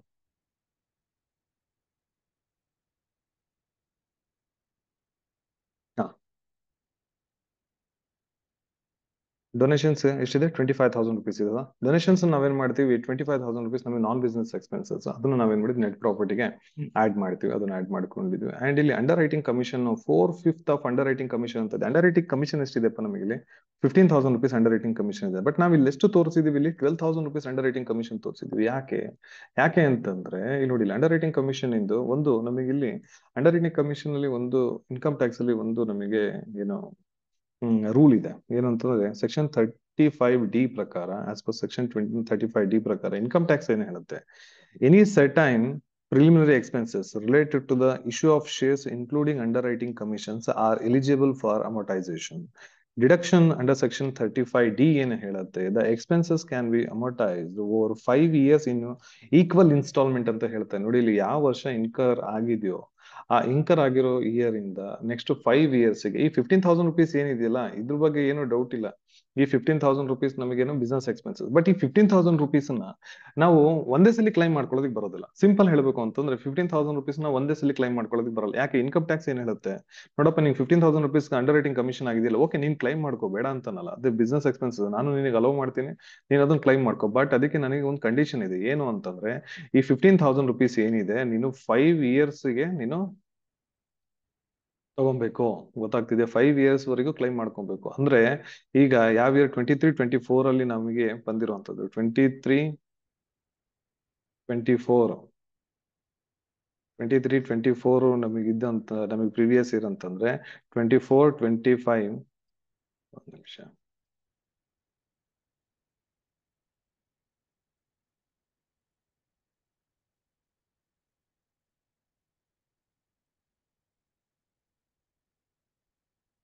24-25 first year, 25-26 second year, 26-27 third year, 27-28 fourth year, and 28 and 29 fifth year. Okay, so ನಾನು ಏನ್ ಮಾಡ್ಬೇಕು ಈಗ 5 years ವರೆಗೆ ನಾನು ಈ ಡಿಡಕ್ಷನ್ಸ್ ನ ಕ್ಲೈಮ್ ಮಾಡ್ಕೊಬೇಕು. 5 years ಈಕ್ವಲ್ ಆಗಿನ ಡಿಡಕ್ಷನ್ಸ್ ನ ಕ್ಲೈಮ್ ಮಾಡ್ಕೊಬೇಕು. ಈಗ 24-25 ಅಸೆಸ್ಮೆಂಟ್ ಇಯರ್ ಅಲ್ಲಿ ನನಗೆ ಏನಾಗ್ತಾ ಹೋಗುತ್ತೆ, ಇದ್ರೊಳಗೆ 5 years ಇರೋದ್ರಿಂದ 1/5 ನಾನು ಎಕ್ಸಂಪ್ಷನ್ ಅನ್ನ ತಗೊಬಹುದು. 1/5 ನಾನು ಏನ್ ಮಾಡ್ಕೊಬಹುದು, ಕ್ಲೈಮ್ ಮಾಡ್ಕೊಬಹುದು. ರಿಮೈನಿಂಗ್ 4/5 ಏನಾಗ್ತಾ ಹೋಗುತ್ತೆ, ನಾನ್ ಬಿಸ್ನೆಸ್ ಎಕ್ಸ್ಪೆನ್ಸಸ್ ಆಗ್ತಾ ಹೋಗುತ್ತೆ. ನೆಕ್ಸ್ಟ್ 25-26 ಅಸೆಸ್ಮೆಂಟ್ 25-26 ಅಲ್ಲಿ ಮತ್ತೆ ನಾನು ಏನ್ ಮಾಡ್ಬೋದು, 1/5 ನಾನು ಏನ್ ಮಾಡ್ಬೋದು, ಬಿಸ್ನೆಸ್ ಎಕ್ಸ್ಪೆನ್ಸಸ್ ಅಂತ ತೋರಿಸ್ಕೊಬಹುದು. ಅಂಡ್ ರಿಮೈನಿಂಗ್ 4/5 ಏನಾಗುತ್ತೆ ನನಗೆ ಆ ವರ್ಷನೂ ಕೂಡ ಏನಾಗ್ತದೆ, ನಾನ್ ಬಿಸ್ನೆಸ್ ಎಕ್ಸ್ಪೆನ್ಸಸ್ ಆಗುತ್ತೆ. ಓಕೆ, ಸೊ ಈ 5 years ನಾನು ಏನ್ ಮಾಡಬಹುದು, 5 years ವರೆಗೆ ಯಾವುದೇ ಪ್ರಿಲಿಮಿನರಿ ಎಕ್ಸ್ಪೆನ್ಸಸ್ ಇತ್ತು ಅಂತಂದ್ರು ಅದನ್ನ ನಾನು ನೆಕ್ಸ್ಟ್ 5 years ಗೆ ಮಾತ್ರ ಅದನ್ನ ನೆಕ್ಸ್ಟ್ 5 years ವರೆಗೂ ನಾನು ಕ್ಲೈಮ್ ಮಾಡ್ಕೊಳಕ್ ಆಗುವಂಥದ್ದು. ಗೊತ್ತಾಗ್ತದೆ, ಒಂದೇ ವರ್ಷ ನಾನು ಅಷ್ಟು ಏನಿದೆ ಕಮಿಷನ್, ಅದು ಅಂಡರ್ ರೈಟಿಂಗ್ ಕಮಿಷನ್ ಆಗಿರ್ಬೋದು, ಪ್ರಿಲಿಮಿನರಿ ಎಕ್ಸ್ಪೆನ್ಸಸ್ ಆಗಿರ್ಬೋದು, ನಾನು ಒಂದೇ ವರ್ಷಕ್ಕೆ ನಾನು ಕ್ಲೈಮ್ ಮಾಡ್ಕೊಳ್ಳೋದಕ್ಕೆ ಆಗೋದಿಲ್ಲ. ಅದಕ್ಕೆ ಇಲ್ಲಿ ಏನ್ ಹೇಳಿದ್ದಾರೆ, 4/5 of under writing commission is non business expenses, 1/5 business expenses. Okay, 15,000 rupees ಅಲ್ಲಿ 4/5 ಎಷ್ಟಾಗುತ್ತೆ, 12,000 rupees ಆಗುತ್ತೆ. ಅದನ್ನ ಬಿಸ್ನೆಸ್ ಎಕ್ಸ್ಪೆನ್ಸಸ್ ಅಂತ ತೋರಿಸಿದ್ವಿ. And next undervaluation of closing stock. Okay, ನಾವ್ ಇಲ್ಲಿ ಏನ್ ಮಾಡಿದ್ವಿ ನೋಡಿ, ಇಲ್ಲಿ ನಮಗೆ ಏನು ನಾವು ಲೆಸ್ ಮಾಡ್ಕೊಬಹುದು, undervaluation of closing stock ನ ನಾವೇನ್ ಮಾಡ್ತೀವಿ, ನೆಟ್ ಪ್ರಾಫಿಟ್ ಗೆ ಆಡ್ ಮಾಡ್ತಾ ಹೋಗ್ತೀವಿ. Okay, undervaluation of closing stock. Okay, undervaluation of closing stock. Closing stock ಎಷ್ಟಿದೆಪ್ಪ ಹೇಳ್ತೀರಾ ಯಾರಾದ್ರು? ಕ್ಲೋಸಿಂಗ್ ಸ್ಟಾಕ್ ಎಷ್ಟಿದೆ ಅಂತ ಬಿಟ್ಟು 9,50,000. 9,50,000 rupees ಇದೆ, ಹೌದಾ? ಎಸ್, 9,50,000 rupees ಏನಿದೆ ನಮಗೆ ಇದು ಕ್ಲೋಸಿಂಗ್ ಸ್ಟಾಕ್. ಇದನ್ನ ಅವ್ರು ಏನ್ ಮಾಡಿದ್ದಾರೆ, 5% ಅಂಡರ್ ವ್ಯಾಲ್ಯೂಯೇಷನ್ ಮಾಡಿದ್ರು. ಸೊ 9,50,000 ನಾವೇನ್ ಮಾಡ್ತೀವಿ ಇಂಟು 5/95, 5/100 ತಗೊಳ್ಳಲ್ಲ ನಾವು. ಓಕೆ, ಅಂಡರ್ ವ್ಯಾಲ್ಯೂಯೇಷನ್ ಆಗಿದೆ ಅಲ್ವಾ, ಸೊ ಅದಕ್ಕೋಸ್ಕರ ನಾವೇನ್ ಮಾಡ್ತೀವಿ 5/95 ತಗೊಂಡಿದ್ವಿ. ಎಷ್ಟು ಬರುತ್ತೆ ನೋಡಿ, ಕರೆಕ್ಟ್ ಬರುತ್ತಾ 50,000 rupees? Yes, sir. Okay, done. So ಈಗ ಒಂದು ನಾನು ಜಸ್ಟ್ ಹೇಳ್ಬಿಡ್ತೀನಿ, ಓಕೆನಾ? ಸೊ ಈ ಏನಕ್ಕೆ ಈ under valuation of closing stock ನಾವ್ ಏನಕ್ಕೆ ಆಡ್ ಮಾಡ್ತೀವಿ ಅಂತಂದ್ರೆ, ನೋಡಿ ನಾವಿಲ್ಲಿ ಏನ್ ಮಾಡ್ತಾ ಇದೀವಪ್ಪ, ಸಿಂಪಲ್ ನಾವಿಲ್ಲಿ ನೆಟ್ ಪ್ರಾಫಿಟ್ ಸ್ವಲ್ಪ ಐಟಮ್ಸ್ ಗಳನ್ನ ನಾವೇನ್ ಮಾಡ್ತಾ ಇದೀವಿ, ಆಡ್ ಮಾಡ್ತಾ ಇದೀವಿ. ಕರೆಕ್ಟಾ? ಏನಕ್ಕೆ ಆಡ್ ಮಾಡ್ತಾ ಇದೀವಿ, ಇದೆಲ್ಲ ಇರೋದ್ರಿಂದ ನಮ್ ನೆಟ್ ಪ್ರಾಫಿಟ್ ಏನಾಗಿದೆ, ಕಮ್ಮಿ ಆಗಿದೆ. ಆಸ್ ಪರ್ ಇನ್ಕಮ್ ಟ್ಯಾಕ್ಸ್ ನಾನು ಮಾತಾಡ್ತಿರೋದು. ಆಸ್ ಪರ್ ಇನ್ಕಮ್ ಟ್ಯಾಕ್ಸ್ ಇವಿಷ್ಟನ್ನ ನಾವು ಕ್ಲೈಮ್ ಮಾಡ್ಕೊಂಡಿರೋದ್ರಿಂದ ನಮಗೆ 10 lakh rupees ಬಂದಿದೆ. ಬಟ್ ಆಕ್ಚುಲಿ ನಮ್ದು ಜಾಸ್ತಿ ಆಗ್ಬೇಕು, ಗೊತ್ತಾಗ್ತಿದೆ? ಯಾಕೆಂತ ಇನ್ಕಮ್ ಟ್ಯಾಕ್ಸ್ ಇಷ್ಟು ಎಕ್ಸ್ಪೆನ್ಸಸ್ ಆಸ್ ಎಕ್ಸ್ಪೆನ್ಸಸ್ ಅಂತ ಒಪ್ಪಲ್ಲ. ಅದಕ್ಕೋಸ್ಕರ ನಾವು ನೆಟ್ ಪ್ರಾಫಿಟ್ ಗೆ ಮತ್ತೆ ಅದನ್ನ ಏನ್ ಮಾಡ್ತೀವಿ, ಆಡ್ ಮಾಡ್ತಾ ಇದೀವಿ.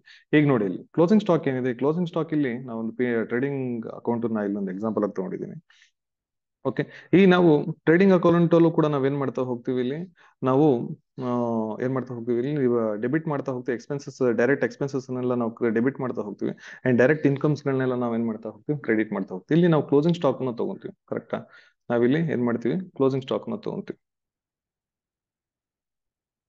ಈ ಕ್ಲೋಸಿಂಗ್ ಸ್ಟಾಕ್ ಏನ್ ಮಾಡಿದ್ದಾರೆ, ಕ್ಲೋಸಿಂಗ್ ಸ್ಟಾಕ್ ಅವರು ಇರೋ ವ್ಯಾಲ್ಯೂಗಿಂತ ಏನ್ ಮಾಡಿದ್ದಾರೆ, ಕಮ್ಮಿ ಮಾಡಿದ್ದಾರೆ. ವ್ಯಾಲ್ಯೂಯೇಷನ್ ಏನ್ ಮಾಡಿದ್ದಾರೆ, ಕಮ್ಮಿ ಮಾಡಿದ್ದಾರೆ. ಈ ಕಮ್ಮಿ ಮಾಡಿರೋದ್ರಿಂದ ಏನಾಗಿದೆ, ನಮಗೆ ನೆಟ್ ಪ್ರಾಫಿಟ್ ಏನಾಗಿದೆ, ಗ್ರಾಸ್ ಪ್ರಾಫಿಟ್ ಏನಾಗಿದೆ, ಕಮ್ಮಿ ಆಗಿದೆ. ಗ್ರಾಸ್ ಪ್ರಾಫಿಟ್ ಕಮ್ಮಿ ಆಯ್ತು ಅಂತ ಅಲ್ಟಿಮೇಟ್ಲಿ ನಮಗೆ ಏನಾಗ್ತಾ ಹೋಗುತ್ತೆ, ನೆಟ್ ಪ್ರಾಫಿಟ್ ಕಮ್ಮಿ ಆಗ್ತಾ ಹೋಗುತ್ತೆ. ಗೊತ್ತಾಗ್ತಿದೆ? ಸೊ ಅದಕ್ಕೋಸ್ಕರ ಇಲ್ಲಿ ಇನ್ಕಮ್ಸ್ ನಾವೇನ್ ಮಾಡಿದ್ವಿ, ಇಲ್ಲಿ ಕಮ್ಮಿ ತೋರಿಸಿದ್ವಿ. ಇನ್ಕಮ್ ಎಷ್ಟು ತೋರಿಸ್ಬೇಕಿತ್ತಪ್ಪ, 5% ಜಾಸ್ತಿ ತೋರಿಸ್ಬೇಕಿತ್ತು. ಕರೆಕ್ಟಾ? ನಾವಿಲ್ಲಿ ಗ್ರಾಸ್ ಕ್ಲೋಸಿಂಗ್ ಸ್ಟಾಕ್ ನಾವು ಜಾಸ್ತಿ ಕಮ್ಮಿ ತೋರಿಸಿರೋದ್ರಿಂದ ಏನಾಗಿದೆ, ನಮ್ ಪ್ರಾಫಿಟ್ ಕಮ್ಮಿ ಆಗಿದೆ. ಕರೆಕ್ಟಾ? ಅದೇ ನಾವು ಜಾಸ್ತಿ ತೋರಿಸಿದ್ರೆ ಏನಾಗಿರೋದು, ನಮ್ಮ ಪ್ರಾಫಿಟ್ ಜಾಸ್ತಿ ಆಗಿರೋದು. ಕರೆಕ್ಟಾ? ಸೊ ಅದಕ್ಕೋಸ್ಕರ ನಾವಿಲ್ಲಿ ಏನ್ ಮಾಡ್ತಾ ಇದೀವಿ, ನಾವಿಲ್ಲಿ ಕ್ಲೋಸಿಂಗ್ ಸ್ಟಾಕ್ ಏನ್ ಅಂಡರ್ ವ್ಯಾಲ್ಯೂಯೇಷನ್ ಆಗಿದೆ, ಕ್ಲೋಸಿಂಗ್ ಸ್ಟಾಕ್ ಅಂಡರ್ ವ್ಯಾಲ್ಯೂಯೇಷನ್ ಆಗಿರೋದ್ರಿಂದ ನಮ್ಮ ನೆಟ್ ಪ್ರಾಫಿಟ್ ಏನ್ ಕಮ್ಮಿ ಆಗಿದೆಯಲ್ಲ 5%, ಅದನ್ನ ನಾವೇನ್ ಮಾಡ್ತೀವಿ, ಇಲ್ಲಿ 5% ಮತ್ತೆ ಅದನ್ನ 50,000 rupees ನಾವಿಲ್ಲಿ ಆಡ್ ಮಾಡ್ತೀವಿ. ಗೊತ್ತಾಗ್ತೀವಿ? 50,000 rupees ಹೇಗೆ ಬಂತು, ಕ್ಲೋಸಿಂಗ್ ಸ್ಟಾಕ್ ಇಲ್ಲಿ ಕೊಟ್ಟಿವಿ 9,50,000, 9,50,000 ಇಂಟು 5/95 ಮಾಡ್ತೀವಿ ಹೊರತು 5/100 ಮಾಡೋದಿಲ್ಲ. ಗೊತ್ತಾಗ್ತದೆ? ಅರ್ಥ ಆಯ್ತಾ ಇದೆ ನಿಮಗೆ? Under valuation of closing stock ಯಾಕೆ ನೆಟ್ ಪ್ರಾಫಿಟ್ ಆಡ್ ಮಾಡ್ತೀವಿ ಅಂತ ಬಿಟ್ಟು. Is it clear? ಅರ್ಥ ಆಯ್ತಾ? ಬೇಗ ಮೆಸೇಜ್ ಹಾಕಿ. ಹಾ ಸರ್. Okay, done. ಎಸ್, ನೋಡಿ under valuation of closing stock 50,000 rupees ನಾವು ತಗೊಂಡಿದ್ವಿ. ಸೊ ಟೋಟಲ್ ನಮಗೆ ನಾನ್ ಬಿಸ್ನೆಸ್ ಎಕ್ಸ್ಪೆನ್ಸಸ್ ಎಷ್ಟಾಯ್ತು, 1,18,000 rupees ಆಯ್ತು. ಅದನ್ನ ನಾವು ನೆಟ್ ಪ್ರಾಫಿಟ್ ಗೆ ಆಡ್ ಮಾಡ್ಕೊಂಡು 11,18,000 rupees ಆಯ್ತು. ಈಗ ನಾವು ಇದ್ರೊಳಗೆ ಸ್ವಲ್ಪ ಐಟಮ್ಸ್ ಗಳನ್ನ ನಾವೇನ್ ಮಾಡ್ತಾ ಹೋಗ್ತೀವಿ, ಲೆಸ್ ಮಾಡ್ತಾ ಹೋಗ್ತೀವಿ. ಯಾವ ಐಟಮ್ಸ್ ಲೆಸ್ ಮಾಡ್ತಾ ಹೋಗ್ತೀವಿ ನೋಡಿ ಇಲ್ಲಿ. Inadmissible expenses not debited to P&L account. ಯಾವ್ದೋ ಒಂದು ಬಿಸ್ನೆಸ್ ಎಕ್ಸ್ಪೆನ್ಸಸ್ ಇದೆ ಕಣ್ರಪ್ಪ, ಬಟ್ ಅದನ್ನ ನಾವು ಏನ್ ಮಾಡಿಲ್ಲ, P&L ಸ್ಟೇಟ್ಮೆಂಟ್ ಅಲ್ಲಿ ತೋರಿಸ್ಲಿಲ್ಲ. ಸೊ P&L ಸ್ಟೇಟ್ಮೆಂಟ್ ಅಲ್ಲಿ ಯಾವ್ದೋ ಬಿಸ್ನೆಸ್ ಎಕ್ಸ್ಪೆನ್ಸಸ್ ಇದ್ದು ನಾವು ಅದನ್ನ ಕ್ಲೈಮ್ ಮಾಡ್ಕೊಂಡಿಲ್ಲ ಅಂತಂದ್ರೆ ಏನಾಗುತ್ತೆ, ಅಗೇನ್ ನಮ್ ನೆಟ್ ಪ್ರಾಫಿಟ್ ಜಾಸ್ತಿ ಬಂದಿರುತ್ತೆ. ಇರುತ್ತೆ ನೋಡಿ. ಇನ್ನೊಂದ್ಸಲ ಹೇಳ್ತೀನಿ, ಯಾವ್ದೋ ಒಂದು ಎಕ್ಸ್ಪೆನ್ಸಸ್ ಯಾವ್ದೋ ಒಂದು ಎಕ್ಸ್ಪೆನ್ಸಸ್ ನಾವು ಅದನ್ನ ಡಿಡಕ್ಟ್ ಮಾಡ್ಕೊಂಡಿಲ್ಲ, ಗೊತ್ತಾಗ್ತಿದೆ, ಅದಕ್ಕೋಸ್ಕರ ನಮ್ದು ಏನಾಗಿದೆ, ನೆಟ್ ಪ್ರಾಫಿಟ್ ಜಾಸ್ತಿ ಆಗಿದೆ. ಆ ತರ ಯಾವ್ದಾದ್ರು ಐಟಮ್ಸ್ ಗಳು ಏನಾದ್ರು ಇತ್ತು ಅಂತಂದ್ರೆ ಅದನ್ನ ನಾವೇನ್ ಮಾಡ್ತೀವಿ ನೆಟ್ ಪ್ರಾಫಿಟ್ ಅಲ್ಲಿ ಈಗ ಅದನ್ನ ಡಿಡಕ್ಟ್ ಮಾಡ್ಕೊಂತ ಹೋಗ್ತೀವಿ. ಓಕೆ, ಸೊ ಇಲ್ಲಿ ಫಸ್ಟ್ ಯಾವ್ದಿದೆ ಇಲ್ಲಿ ನೋಡಿ, bonus ಡಿಸಲೋಡ್ as it has not been paid so for ಅಂತ ಇದೆ. ಸೆಕ್ಷನ್ 43B ನೋಡಿ, ಇಲ್ಲಿ ಬೋನಸ್ ಇಂದ ಏನೋ ಹೇಳ್ತಾ ಇದಾರೆ ನೋಡಿ, ಬೋನಸ್ ಕೊಡಬೇಕಿತ್ತಂತ ಕೊಟ್ಟಿಲ್ಲ. Okay, a claim made for deduction of bonus of ₹1,20,000 payable, paid ಅಲ್ಲ, ಗೊತ್ತಾಗ್ತದೆ, ಪೇಬಲ್ ಇನ್ನು ಕೊಡಬೇಕಾಗಿದೆ to workers for the previous year 22-23 in pursuance of industrial court award dated 20th November 2023 ಗೆ ಒಂದು ಜಡ್ಜ್ಮೆಂಟ್ ಆಗುತ್ತೆ. ಅದ್ರ ಪ್ರಕಾರ ₹1,20,000 2022-23 ಬೋನಸ್ ಅನ್ನು ಕೊಡಬೇಕು ಎಂಪ್ಲಾಯೀಸ್ಗೆ, ಬಟ್ ಇನ್ನೂವರೆಗೆ ಅದನ್ನು ಕೊಟ್ಟಿಲ್ಲ. ಕೊಡದೇ ಇರೋ ರೀಸನ್ ನಾವು ಇದನ್ನ ಕ್ಲೈಮ್ ಮಾಡ್ಕೊಳ್ಳೋದಕ್ಕೆ ಬರೋದಿಲ್ಲ, ಅದಕ್ಕೆ ನಾನು ಇಲ್ಲೇನು ತೋರಿಸಿದೀನಿ, ನಿಲ್ ಅಂತ ತೋರಿಸಿದೀನಿ. ಈ ಸೆಕ್ಷನ್ 43B ಏನ್ ಹೇಳುತ್ತೆ ನೋಡಿ, ಇಲ್ಲಿ as per section 43B bonus are allowed as deduction. ನೋಡಿ ಕರೆಕ್ಟ್ ಆಗಿ ಹೇಳ್ತೀವಿ, ಬೋನಸ್ ಡಿಡಕ್ಷನ್ ಗೊತ್ತಾಗ್ತದೆ. Bonus it is admissible expenses. ಯಾವಾಗ ಅದನ್ನ ನಾವು ಇನ್ ಟೈಮ್ ಅಲ್ಲಿ ಪೇಮೆಂಟ್ ಮಾಡಿದ್ರೆ, ಇನ್ಕಮ್ ಟ್ಯಾಕ್ಸ್ ರಿಟರ್ನ್ಸ್ ನಾವು ಫೈಲ್ ಮಾಡೋಕ್ಕಿಂತ ಮುಂಚೆ ಪೇ ಮಾಡಿದ್ರೆ ಮಾತ್ರ ಅದೇನಾಗುತ್ತೆ, ನಮಗೆ ಅಲೋವಬಲ್ ಡಿಡಕ್ಷನ್. ಅಕಸ್ಮಾತ್ ನಾವು ಅದನ್ನ ಪೇಮೆಂಟ್ ಮಾಡಿಲ್ಲ ಅಂತ ನಾವು ಅದನ್ನ ಕ್ಲೈಮ್ ಮಾಡ್ಕೊಳಕ್ ಬರಲ್ಲ. Only in the year of actual payment unless they are paid before the due date filing of income tax return. ನಾವು ಇಲ್ಲಿ ಪೇಮೆಂಟ್ ಮಾಡಿಲ್ಲ, ಅದಕ್ಕೋಸ್ಕರ ನಾವ್ ಇಲ್ಲಿ ಏನ್ ಮಾಡ್ಕೊಳಕ್ಕಾಗಲ್ಲ, ನಾವು ಅದನ್ನ ಕ್ಲೈಮ್ ಮಾಡ್ಕೊಳ್ಳೋದು ಇಲ್ಲ. ಹಂಗಂತ ಯಾಕೆ ತೋರಿಸಿದೀರಾ ಸರ್, ಇಲ್ಲಿ ಯಾಕೆ ತೋರಿಸಿದೀವಿ ಅಂತಂದ್ರೆ ಇಲ್ಲೊಂದು ಮಾತನ್ನ ಹೇಳಿದಾರೆ ನೋಡಿ, ಇಲ್ಲಿ ಏನು not has been charge against the profit ಅಂತ ಹೇಳ್ತಾರೆ. ಅಕಸ್ಮಾತ್ ನಾವೇನಾದ್ರೂ ಪೇಮೆಂಟ್ ಮಾಡಿದ್ರೆ ನಾವು ಇಲ್ಲಿ ಅದನ್ನ ತೋರಿಸಬೇಕಿತ್ತು, ಗೊತ್ತಾಗ್ತದೆ. ಯಾಕೆ ಪ್ರಾಫಿಟ್ಗೆ ಅವ್ರೇನು ಚಾರ್ಜ್ ಮಾಡೇ ಇಲ್ಲ ಅಂತ ಹೇಳ್ತಾರೆ. P&L ಸ್ಟೇಟ್ಮೆಂಟ್ ಅಲ್ಲಿ ಬೋನಸ್ ಅನ್ನು ತೋರಿಸೇ ಇಲ್ಲ, ನಾವು ಇಲ್ಲಿ ತೋರಿಸಬೇಕಿತ್ತು ಯಾವಾಗ, ಅಕಸ್ಮಾತ್ ಅದು ಇನ್ ಟೈಮಿಂಗ್ ಪೇಮೆಂಟ್ ಆಗಿದ್ರೆ. ಬಟ್ ಇಲ್ಲಿ ಆಗಿಲ್ಲ, ಅದನ್ನ ನಾವು ತೋರ್ಸೋದಕ್ಕೆ ಆಗೋದಿಲ್ಲ, ನಿಲ್ಲನ್ನು ತೋರಿಸಿದ್ವಿ. And underwriting of opening stock ನಾವು ಇಲ್ಲಿ ತಗೊಂಡಿದ್ದೀವಿ ನೋಡಿ, ಇಲ್ಲಿ underwriting of under valuation of opening stock ಏನಾದ್ರು ಇತ್ತು ಅಂತಂದ್ರೆ ಅಂಡರ್ ವ್ಯಾಲ್ಯೂಷನ್ ಓಪನಿಂಗ್ ಸ್ಟಾಕ್ ನಾವು ಇಲ್ಲಿ ತೋರಿಸಬೇಕಾಗತ್ತೆ. ನಾವು ಅದನ್ನ ತೋರಿಸಿದೀವಿ. ಓಪನಿಂಗ್ ಸ್ಟಾಕ್ ಎಷ್ಟಿದೆ ಇಲ್ಲಿ ನಮ್ಮ ಪ್ರಾಬ್ಲಮ್ ಅಲ್ಲಿ, ₹5,70,000 ಓಪನಿಂಗ್ ಸ್ಟಾಕ್ ಇದೆ, ಹೌದಾ. 5,70,000 ಇಂಟು 5/95 ಮಾಡಿ ಎಷ್ಟು ಬರುತ್ತೆ, 30,000 ಬರುತ್ತೆ ನೋಡಿ. Yes, sir. Okay, done. Yes, so sir. ಇಲ್ಲಿ ₹30,000 ಬಂದಿದೆ, ಬೇರೆ ಇನ್ಯಾವುದು ಲೆಸ್ ಮಾಡ್ಕೊಳ್ಳೋಂತ ಐಟಮ್ಸ್ ಇಲ್ಲ. ₹30,000 ನಾವು ತಗೊಂಡಿದ್ದೀವಿ. ₹10,88,000 ನಮಗೆ ನಾವು ಇನ್ನು ₹11,80,000 ಅಲ್ಲಿ ₹30,000 ಲೆಸ್ ಮಾಡ್ಕೊಂಡ್ರೆ ₹10,88,000 ನಮಗೇನ್ ಬರುತ್ತೆ, ಗ್ರಾಸ್ ಟೋಟಲ್ ಇನ್ಕಮ್ ಬರುತ್ತೆ. ಅದ್ರೊಳಗಡೆ ನಾವೇನ್ ಮಾಡಿದ್ವಿ, ಡಿಡಕ್ಷನ್ ಅಂಡರ್ ಸೆಕ್ಷನ್ 80G. ಯಾವ್ದು ಡಿಡಕ್ಷನ್ ಅಂಡರ್ ಸೆಕ್ಷನ್ 80G? ಇಲ್ಲಿ ನಾವು ಚೆಕ್ ಥ್ರೂ ನಾವೇನ್ ಮಾಡಿದ್ವಿ, ₹25,000 ಡೊನೇಷನ್ ಕೊಟ್ಟಿದ್ವಿ. ನಾವ್ ಇಲ್ಲಿ ಆ ಡೊನೇಷನ್ ನಾವೇನ್ ಮಾಡಿದ್ವಿ, as a non business expenses ಅಂತ ಹೇಳ್ಬಿಟ್ಟು ನಾವಲ್ಲಿ ಇದು ಮಾಡಿದ್ವಿ. ಬಿಸ್ನೆಸ್ ಎಕ್ಸ್ಪೆನ್ಸಸ್ ಅಲ್ಲ, ನಾವು ಅದನ್ನ ನೆಟ್ ಪ್ರಾಫಿಟ್ ಅದನ್ನ ಏನ್ ಮಾಡಿದ್ವಿ, ನಾವು ಆಡ್ ಮಾಡ್ಕೊಂಡಿದ್ವಿ. ಬಟ್ ನಾನು ಹೇಳಿದ್ದೆ, ಹೌದಾ, ನಾವೇನ್ ಡೊನೇಷನ್ ಕೊಡ್ತೀವಿ ಅಪ್ರೂವ್ಡ್ ಚಾರಿಟಬಲ್ ಇನ್ಸ್ಟಿಟ್ಯೂಷನ್ ಗೆ ಬೈ ಚೆಕ್, ಚೆನ್ನಾಗಿ ತಿಳ್ಕೊಳ್ಳಿ.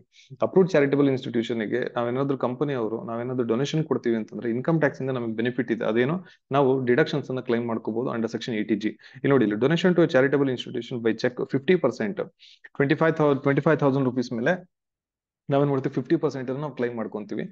ಈ 50% ಹೆಂಗ್ ಬಂತು ಸರ್ ನೋಡಿ, ನಾವೊಂದು ಅಸಂಪ್ಷನ್ ಅನ್ನ ಮಾಡ್ಕೊಂತೀವಿ, ಗೊತ್ತಾಗ್ತದೆ. ಇಲ್ಲಿ ಪ್ರಾಬ್ಲಮ್ ಅಲ್ಲಿ ನಿಮಗೆ ನಾನು ಕಳ್ಸಿರುವಂತ ನೋಟ್ಸ್ ಅಲ್ಲಿ ನಿಮಗೆ ಇಲ್ಲಿ ಡೀಟೇಲ್ ಆಗಿದೆ. ಇಲ್ಲಿ ಡಿಡಕ್ಷನ್ಸ್ ಅಲ್ಲಿ page number ಹೇಳ್ಬಿಡ್ತೇನೆ.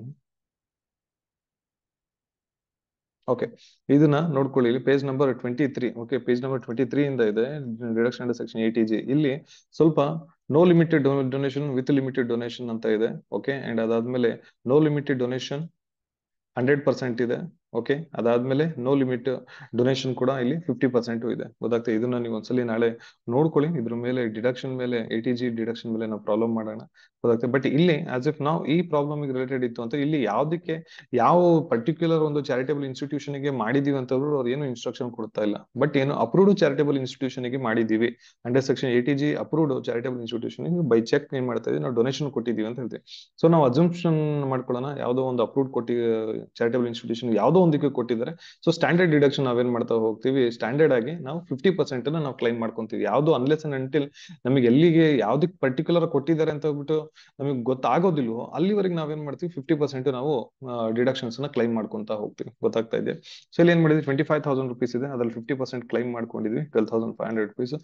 So total income ಬಂದ್ಬಿಟ್ಟು ನಮಗೆ ಈಗ ₹10,75,500. ಓಕೆ, ಸೊ ಇಲ್ಲಿ ನೋಡಿ, ಇಲ್ಲಿ deduction under section donation in cash exceeding 2000 rupees are not eligible. ನೋಡಿ ಇಲ್ಲಿ ಕ್ಯಾಶ್ ನಾವು ಡೊನೇಷನ್ ಅನ್ನು ಕೊಡೋದಕ್ಕೆ ನಮಗೆ ಲಿಮಿಟ್ ಎಷ್ಟಿದೆ, only 2000 rupees. More than 2000 rupees ನಾವು ಕ್ಯಾಶ್ ಡೊನೇಷನ್ ಅನ್ನು ಕೊಡ್ತಿದೀವಿ ಅಂತಂದ್ರೆ ಅದು ನಮಗೆ ಪರ್ಮಿಷನ್ ಇಲ್ಲ, ನಾವು ಕ್ಲೈಮ್ ಮಾಡ್ಕೊಳ್ಳೋದಕ್ಕೆ ಬರೋ. ನೀವು 10,000 ರೂಪಾಯಿ ನೀವು ಕ್ಯಾಶ್ ಕೊಟ್ಟಿದ್ರೆ ನಾವು ಕ್ಲೈಮ್ ಮಾಡ್ಕೊಳ್ಳೋದಕ್ಕೆ ಬರೋದು, ಅದಕ್ಕೆ ಡಿಡಕ್ಷನ್ಸ್ ನಾವು ಕ್ಲೈಮ್ ಮಾಡ್ಕೊಳ್ಳೋದಕ್ಕೆ ಬರಲ್ಲ. ಡೊನೇಷನ್ ಯಾವಾಗ್ಲೂ ಕೂಡ ಏನಾಗಿರ್ಬೇಕು, must be made via cheque, draft or digital payment. ಯಾವ್ದ್ರದ್ದು ನಾವೇನ್ ಮಾಡಿರ್ಬೇಕು, ಪೇಮೆಂಟ್ ಅನ್ನು ಮಾಡಿರ್ಬೇಕು. ಲೆಸ್ ದೆನ್ 2000 rupees ಕ್ಯಾಶ್ ಕೊಡ್ಬೋದು, ಬಟ್ ಮೋರ್ ದೆನ್ 2000 rupees ನಾವು ಕ್ಯಾಶ್ ಕೊಡೋದಕ್ಕೆ ಬರೋದಿಲ್ಲ. Okay, understood?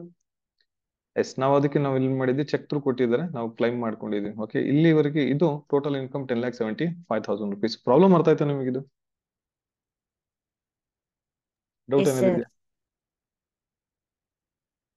ಓಕೆ, ಸೊ ನಾವು ನೆಕ್ಸ್ಟ್ ಏನ್ ಕ್ಯಾಲ್ಕುಲೇಟ್ ಮಾಡೋದಕ್ಕೆ ಹೇಳ್ತಿದ್ದೆ, ನೆಟ್ ಟ್ಯಾಕ್ಸ್ ಲಯಬಿಲಿಟಿನ ಕ್ಯಾಲ್ಕುಲೇಟ್ ಮಾಡೋದು. ನೆಕ್ಸ್ಟ್ ನೆಟ್ ಟ್ಯಾಕ್ಸ್ ಪೇಯಬಲ್ ಅಥವಾ ನೆಟ್ ಟ್ಯಾಕ್ಸ್ ಲಯಬಿಲಿಟಿನ ಕ್ಯಾಲ್ಕುಲೇಟ್ ಮಾಡಕ್ಕೆ ಹೇಳ್ತಿದ್ರಲ್ಲಿ. Income tax on 10,75,000 rupees 25%, 2,68,875 rupees ಅಂತ ಇದೆ. ಸೊ ನಾವು 25% ನಾವು ಯಾಕೆ ಚಾರ್ಜ್ ಮಾಡಬೇಕು? ಇಲ್ಲಿ ಇನ್ಕಮ್ ಪರ್ಸೆಂಟ್ ನಾವು ಇಲ್ಲಿ ಪ್ರಾಬ್ಲಮ್ ನೋಟ್ಸ್ ಕಳ್ಸಿದ್ದೀನಲ್ಲ ಅದ್ರೊಳಗಡೆ ಇದೆ ನೋಡಿ. ನಾರ್ಮಲ್ ಟ್ಯಾಕ್ಸ್ ರೇಟ್ ಇಲ್ಲಿ ಡೊಮೆಸ್ಟಿಕ್ ಕಂಪನೀಸ್ಗೆ ಪೇಜ್ ನಂಬರ್ 11 ಅಲ್ಲಿ ಇದೆ. ಡೊಮೆಸ್ಟಿಕ್ ಕಂಪನೀಸ್ಗೆ normal tax rate 25% if total turnover or gross receipt in the financial year 2020-21 or afterwards or up to 400 crores. ಅಕಸ್ಮಾತ್ ಏನಾದ್ರು ಪ್ರೀವಿಯಸ್ ಇಯರ್ ಅಲ್ಲಿ ನಮ್ಮ ಕಂಪನಿಯ annual receipts, gross receipts 400 crores ಗಿಂತ ಕಮ್ಮಿ ಅಥವಾ 400 crores ಏನಾದ್ರು ಇತ್ತು ಅಂತಂದ್ರೆ ನಾವೇನ್ ಮಾಡ್ತೀವಿ, 25% ಟ್ಯಾಕ್ಸ್ ಅನ್ನು ಚಾರ್ಜ್ ಮಾಡ್ತೀವಿ. ಅಕಸ್ಮಾತ್ ಮೋರ್ ದೆನ್ 400 crores ಇತ್ತು ಅಂತಂದ್ರೆ ನಾವು ಅಲ್ಲಿ 30% ಟ್ಯಾಕ್ಸ್ ಅನ್ನ ನಾವೇನ್ ಮಾಡ್ಬೇಕಾಗತ್ತೆ, ಚಾರ್ಜ್ ಮಾಡ್ಬೇಕಾಗತ್ತೆ. ಪೇಜ್ ನಂಬರ್ 11 ಎಲ್ಲ ಕಂಪ್ಲೀಟ್ ಆಗಿದೆ. Minimum alternative tax, foreign company, Indian ಕಂಪನಿಗೆ ಎಲ್ಲದೂ ಅದರೊಳಗೆ ಒಂದ್ಸಲ ನೀವು ಜಸ್ಟ್ ನೋಡ್ಕೊಳ್ಳಿ. ಓಕೆ, 25% ನಾವು ಇದಕ್ಕೆ ಏನ್ ಮಾಡ್ತೀವಿ, ನಾವು ಅಸ್ಯೂಮ್ ಮಾಡ್ಕೊಂತೀವಿ. ಈಗ ಪ್ರಾಬ್ಲಮ್ ಅಲ್ಲಿ ಎಲ್ಲೂ ಕೊಟ್ಟಿಲ್ಲ 400 crores more than less than 400 crores ಅಂತ ಎಲ್ಲೂ ಕೊಟ್ಟಿಲ್ಲ, ಬಟ್ ನಾವು ಅಸ್ಯೂಮ್ಷನ್ ಮಾಡ್ಕೊಂತ ಇದೀವಿ. ಓಕೆ, ಈ ಕಂಪನಿ ಏನ್ ಮಾಡಿದೆ, ಗ್ರಾಸ್ ರಿಸಿಪ್ಟ್ಸ್ ಅದ್ದು more than less than 400 crores ಇರೋದು ನಾವು ಅದಕ್ಕೆ 25% ಚಾರ್ಜ್ ಮಾಡ್ತಾ ಇದೀವಿ. ಓಕೆ, 25% ಚಾರ್ಜ್ 2,68,875 ಇದೆ. ಹೆಲ್ತ್ ಅಂಡ್ ಎಜುಕೇಶನ್ 4% ಚಾರ್ಜ್ ಮಾಡ್ತೀವಿ ಈ ಅಮೌಂಟ್ ಮೇಲೆ. ಓಕೆ, 10,755 rupees ಆಗುತ್ತೆ. And total all together 2,79,630 rupees ಆಗುತ್ತೆ. ಇಲ್ಲಿ ಪ್ರಾಬ್ಲಮ್ ಅಲ್ಲಿ ಇನ್ನೊಂದೇನೋ ಅಡ್ಜಸ್ಟ್ಮೆಂಟ್ ಕೊಟ್ಟಿದೆ. The company deposited 2,50,000 as advance tax ಅಂತ ಕೊಡ್ತಾ ಇದ್ದಾರೆ. ಈಗ ನಾವು ಒಂದು ಮೊಬೈಲ್ ತಗೊಳಕ್ ಹೋಗ್ತೀವಿ ಅಂತ ಅನ್ಕೊಳ್ಳಿ, ಮೊಬೈಲ್ ಸ್ಟಾಕ್ ಇರೋದಿಲ್ಲ. ನಾವು ಕಂಪನಿ ಶಾಪ್ನವ್ರಿಗೆ ಏನ್ ಮಾಡ್ತೀವಿ, ಒಂದು 5,000 rupees ಅಡ್ವಾನ್ಸ್ ಅನ್ನ ಮಾಡ್ಬಿಟ್ಟು ನಾವು ನಂಗೆ ನಾಳೆ ತರಿಸ್ಕೊಡಿ, ನಾಳೆ ಬಂದ್ಬಿಟ್ಟು ನಾವು ತಗೊಂತೀವಿ ಅಂತ ಹೇಳ್ಬಿಟ್ಟು ಹೇಳ್ ಬರ್ತೀವಿ. ನೆಕ್ಸ್ಟ್ ಡೇ ನಾವು ಹೋದಾಗ ಅದ್ರ ಕಾಸ್ಟ್ ಅರೌಂಡ್ 20,000 rupees ಇದೆ ಅಂತಂದ್ರೆ ನಾವೇನ್ ಮಾಡ್ತೀವಿ, 15,000 rupees ಪೇ ಮಾಡ್ತೀವಿ. ಯಾಕೆ, 5,000 rupees ನಾವು ಆಲ್ರೆಡಿ ನೆನ್ನೆನೆ ನಾವೇನ್ ಮಾಡಿದ್ವಿ, ಅದಕ್ಕೆ ಅಡ್ವಾನ್ಸ್ ಅನ್ನ ಕೊಟ್ಟು ಬಂದಿದ್ವಿ. ಸೊ ಇಲ್ಲೂ ಕೂಡ ಹಾಗೇನೆ ಅಡ್ವಾನ್ಸ್ ಇನ್ಕಮ್ ಟ್ಯಾಕ್ಸ್ ಏನಾದ್ರು ನಾವು ಡೆಪಾಸಿಟ್ ಮಾಡಿದ್ರೆ ನಾವು ಇಯರ್ ಎಂಡಿಂಗಿಗೆ ಟ್ಯಾಕ್ಸ್ ಪೇಮೆಂಟ್ ಮಾಡ್ಬೇಕಾದ್ರೆ ನಾವೇನ್ ಅಡ್ವಾನ್ಸ್ ಟ್ಯಾಕ್ಸ್ ನ ಪೇಮೆಂಟ್ ಮಾಡಿದ್ವಿ ಅದನ್ನ ಡಿಡಕ್ಟ್ ಮಾಡ್ಕೊಂಡು ರಿಮೈನಿಂಗ್ ನೆಟ್ ಟ್ಯಾಕ್ಸ್ ಲಯಬಿಲಿಟಿ ಏನಿದೆ 29,630 rupees, ಇದನ್ನ ನಾವೇನ್ ಮಾಡ್ತೀವಿ, ಆಕ್ಚುಲ್ ಆಗಿ ಪೇಮೆಂಟ್ ಅನ್ನ ಗೌರ್ಮೆಂಟ್ ಗೆ ಮಾಡ್ತೀವಿ. ಓಕೆ, ಎಸ್, ಅರ್ಥ ಆಯ್ತಾ?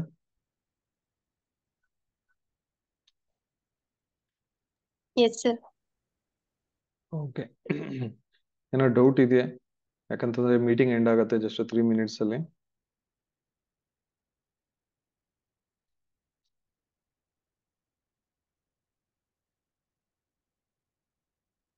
ಐ ಹೋಪ್ ಏನ್ ಡೌಟ್ ಇಲ್ಲ ಅಂತ ಅನ್ಕೊಂತೀನಿ. ಹೌದಾ, ನಾನು ಇದ್ರ ರೆಕಾರ್ಡಿಂಗ್ ಏನಿದೆ ನಾನು ಗ್ರೂಪ್ ಅಲ್ಲಿ ನಿಮಗೆ ಲಿಂಕ್ ನ ಶೇರ್ ಮಾಡ್ತೀನಿ. ಈಗ ಕ್ಲಾಸ್ ಯಾರು ಅಟೆಂಡ್ ಆಗಕ್ ಆಗ್ಲಿಲ್ಲ ಅವ್ರು ಏನ್ ಮಾಡ್ಬೋದು, ಅದನ್ನ ರಿವ್ಯೂ ಮಾಡಿ ನೆಕ್ಸ್ಟ್ ನೀವು ಪ್ರಾಬ್ಲಮ್ ನ ಮತ್ತೆ ನೀವು ಫರ್ದರ್ ನೀವು ವರ್ಕೌಟ್ ಮಾಡ್ಬೇಕಾದ್ರೂ ಕೂಡ ಇದನ್ನ ರೆಫರ್ ಮಾಡ್ಬೋದು. ಓಕೆ, ಸೊ ನಾನು ನಾಳೆ ಇನ್ನೊಂದೆರಡು ಪ್ರಾಬ್ಲಮ್ಸ್ ಅನ್ನ ಮಾಡ್ತೀನಿ. ಡಿಡಕ್ಷನ್ ಸೆಕ್ಷನ್ 80G ಒಳಗಡೆ ಬರುವಂತದ್ದು ಅಥವಾ 80IC 80IB. ಸೊ ಈ ತರ ಡಿಡಕ್ಷನ್ಸ್ ಗಳಿದಾವೆ. ಸೊ ಆಲ್ ಟುಗೆದರ್ ಒಂದೆರಡು ಪ್ರಾಬ್ಲಮ್ಸ್ ಅನ್ನ ಮಾಡ್ತೀನಿ. ಅದಾದ್ಮೇಲೆ ನಾನು ಸ್ಟ್ರೈಟ್ ಮಿನಿಮಮ್ ಆಲ್ಟರ್ನೇಟಿವ್ ಟ್ಯಾಕ್ಸ್ ನೋಡೋಣ ಎಷ್ಟು ಟೈಮ್ ಸಿಗತ್ತೆ ನಮಗೆ. ಓಕೆ, ನನಗೆ ಆನ್ಲೈನ್ ಕ್ಲಾಸಸ್ ಅನ್ನ ತಗೊಳ್ಳೋದಕ್ಕೆ ಆಗುತ್ತೆ ಗೊತ್ತಾಗ್ತಿದೆ, ಅದನ್ನ ಅದ್ರ ಮೇಲೆ ಡಿಪೆಂಡ್ ನಾವು ಎಷ್ಟು ಕವರ್ ಮಾಡ್ಲಿಕ್ಕೆ ಆಗತ್ತೆ ಅಂತ ಹೇಳ್ಬಿಟ್ಟು. ಗೊತ್ತಾಗ್ತಾ ಇದೆಯಾ? Yes, sir. Okay, thank you. Good night.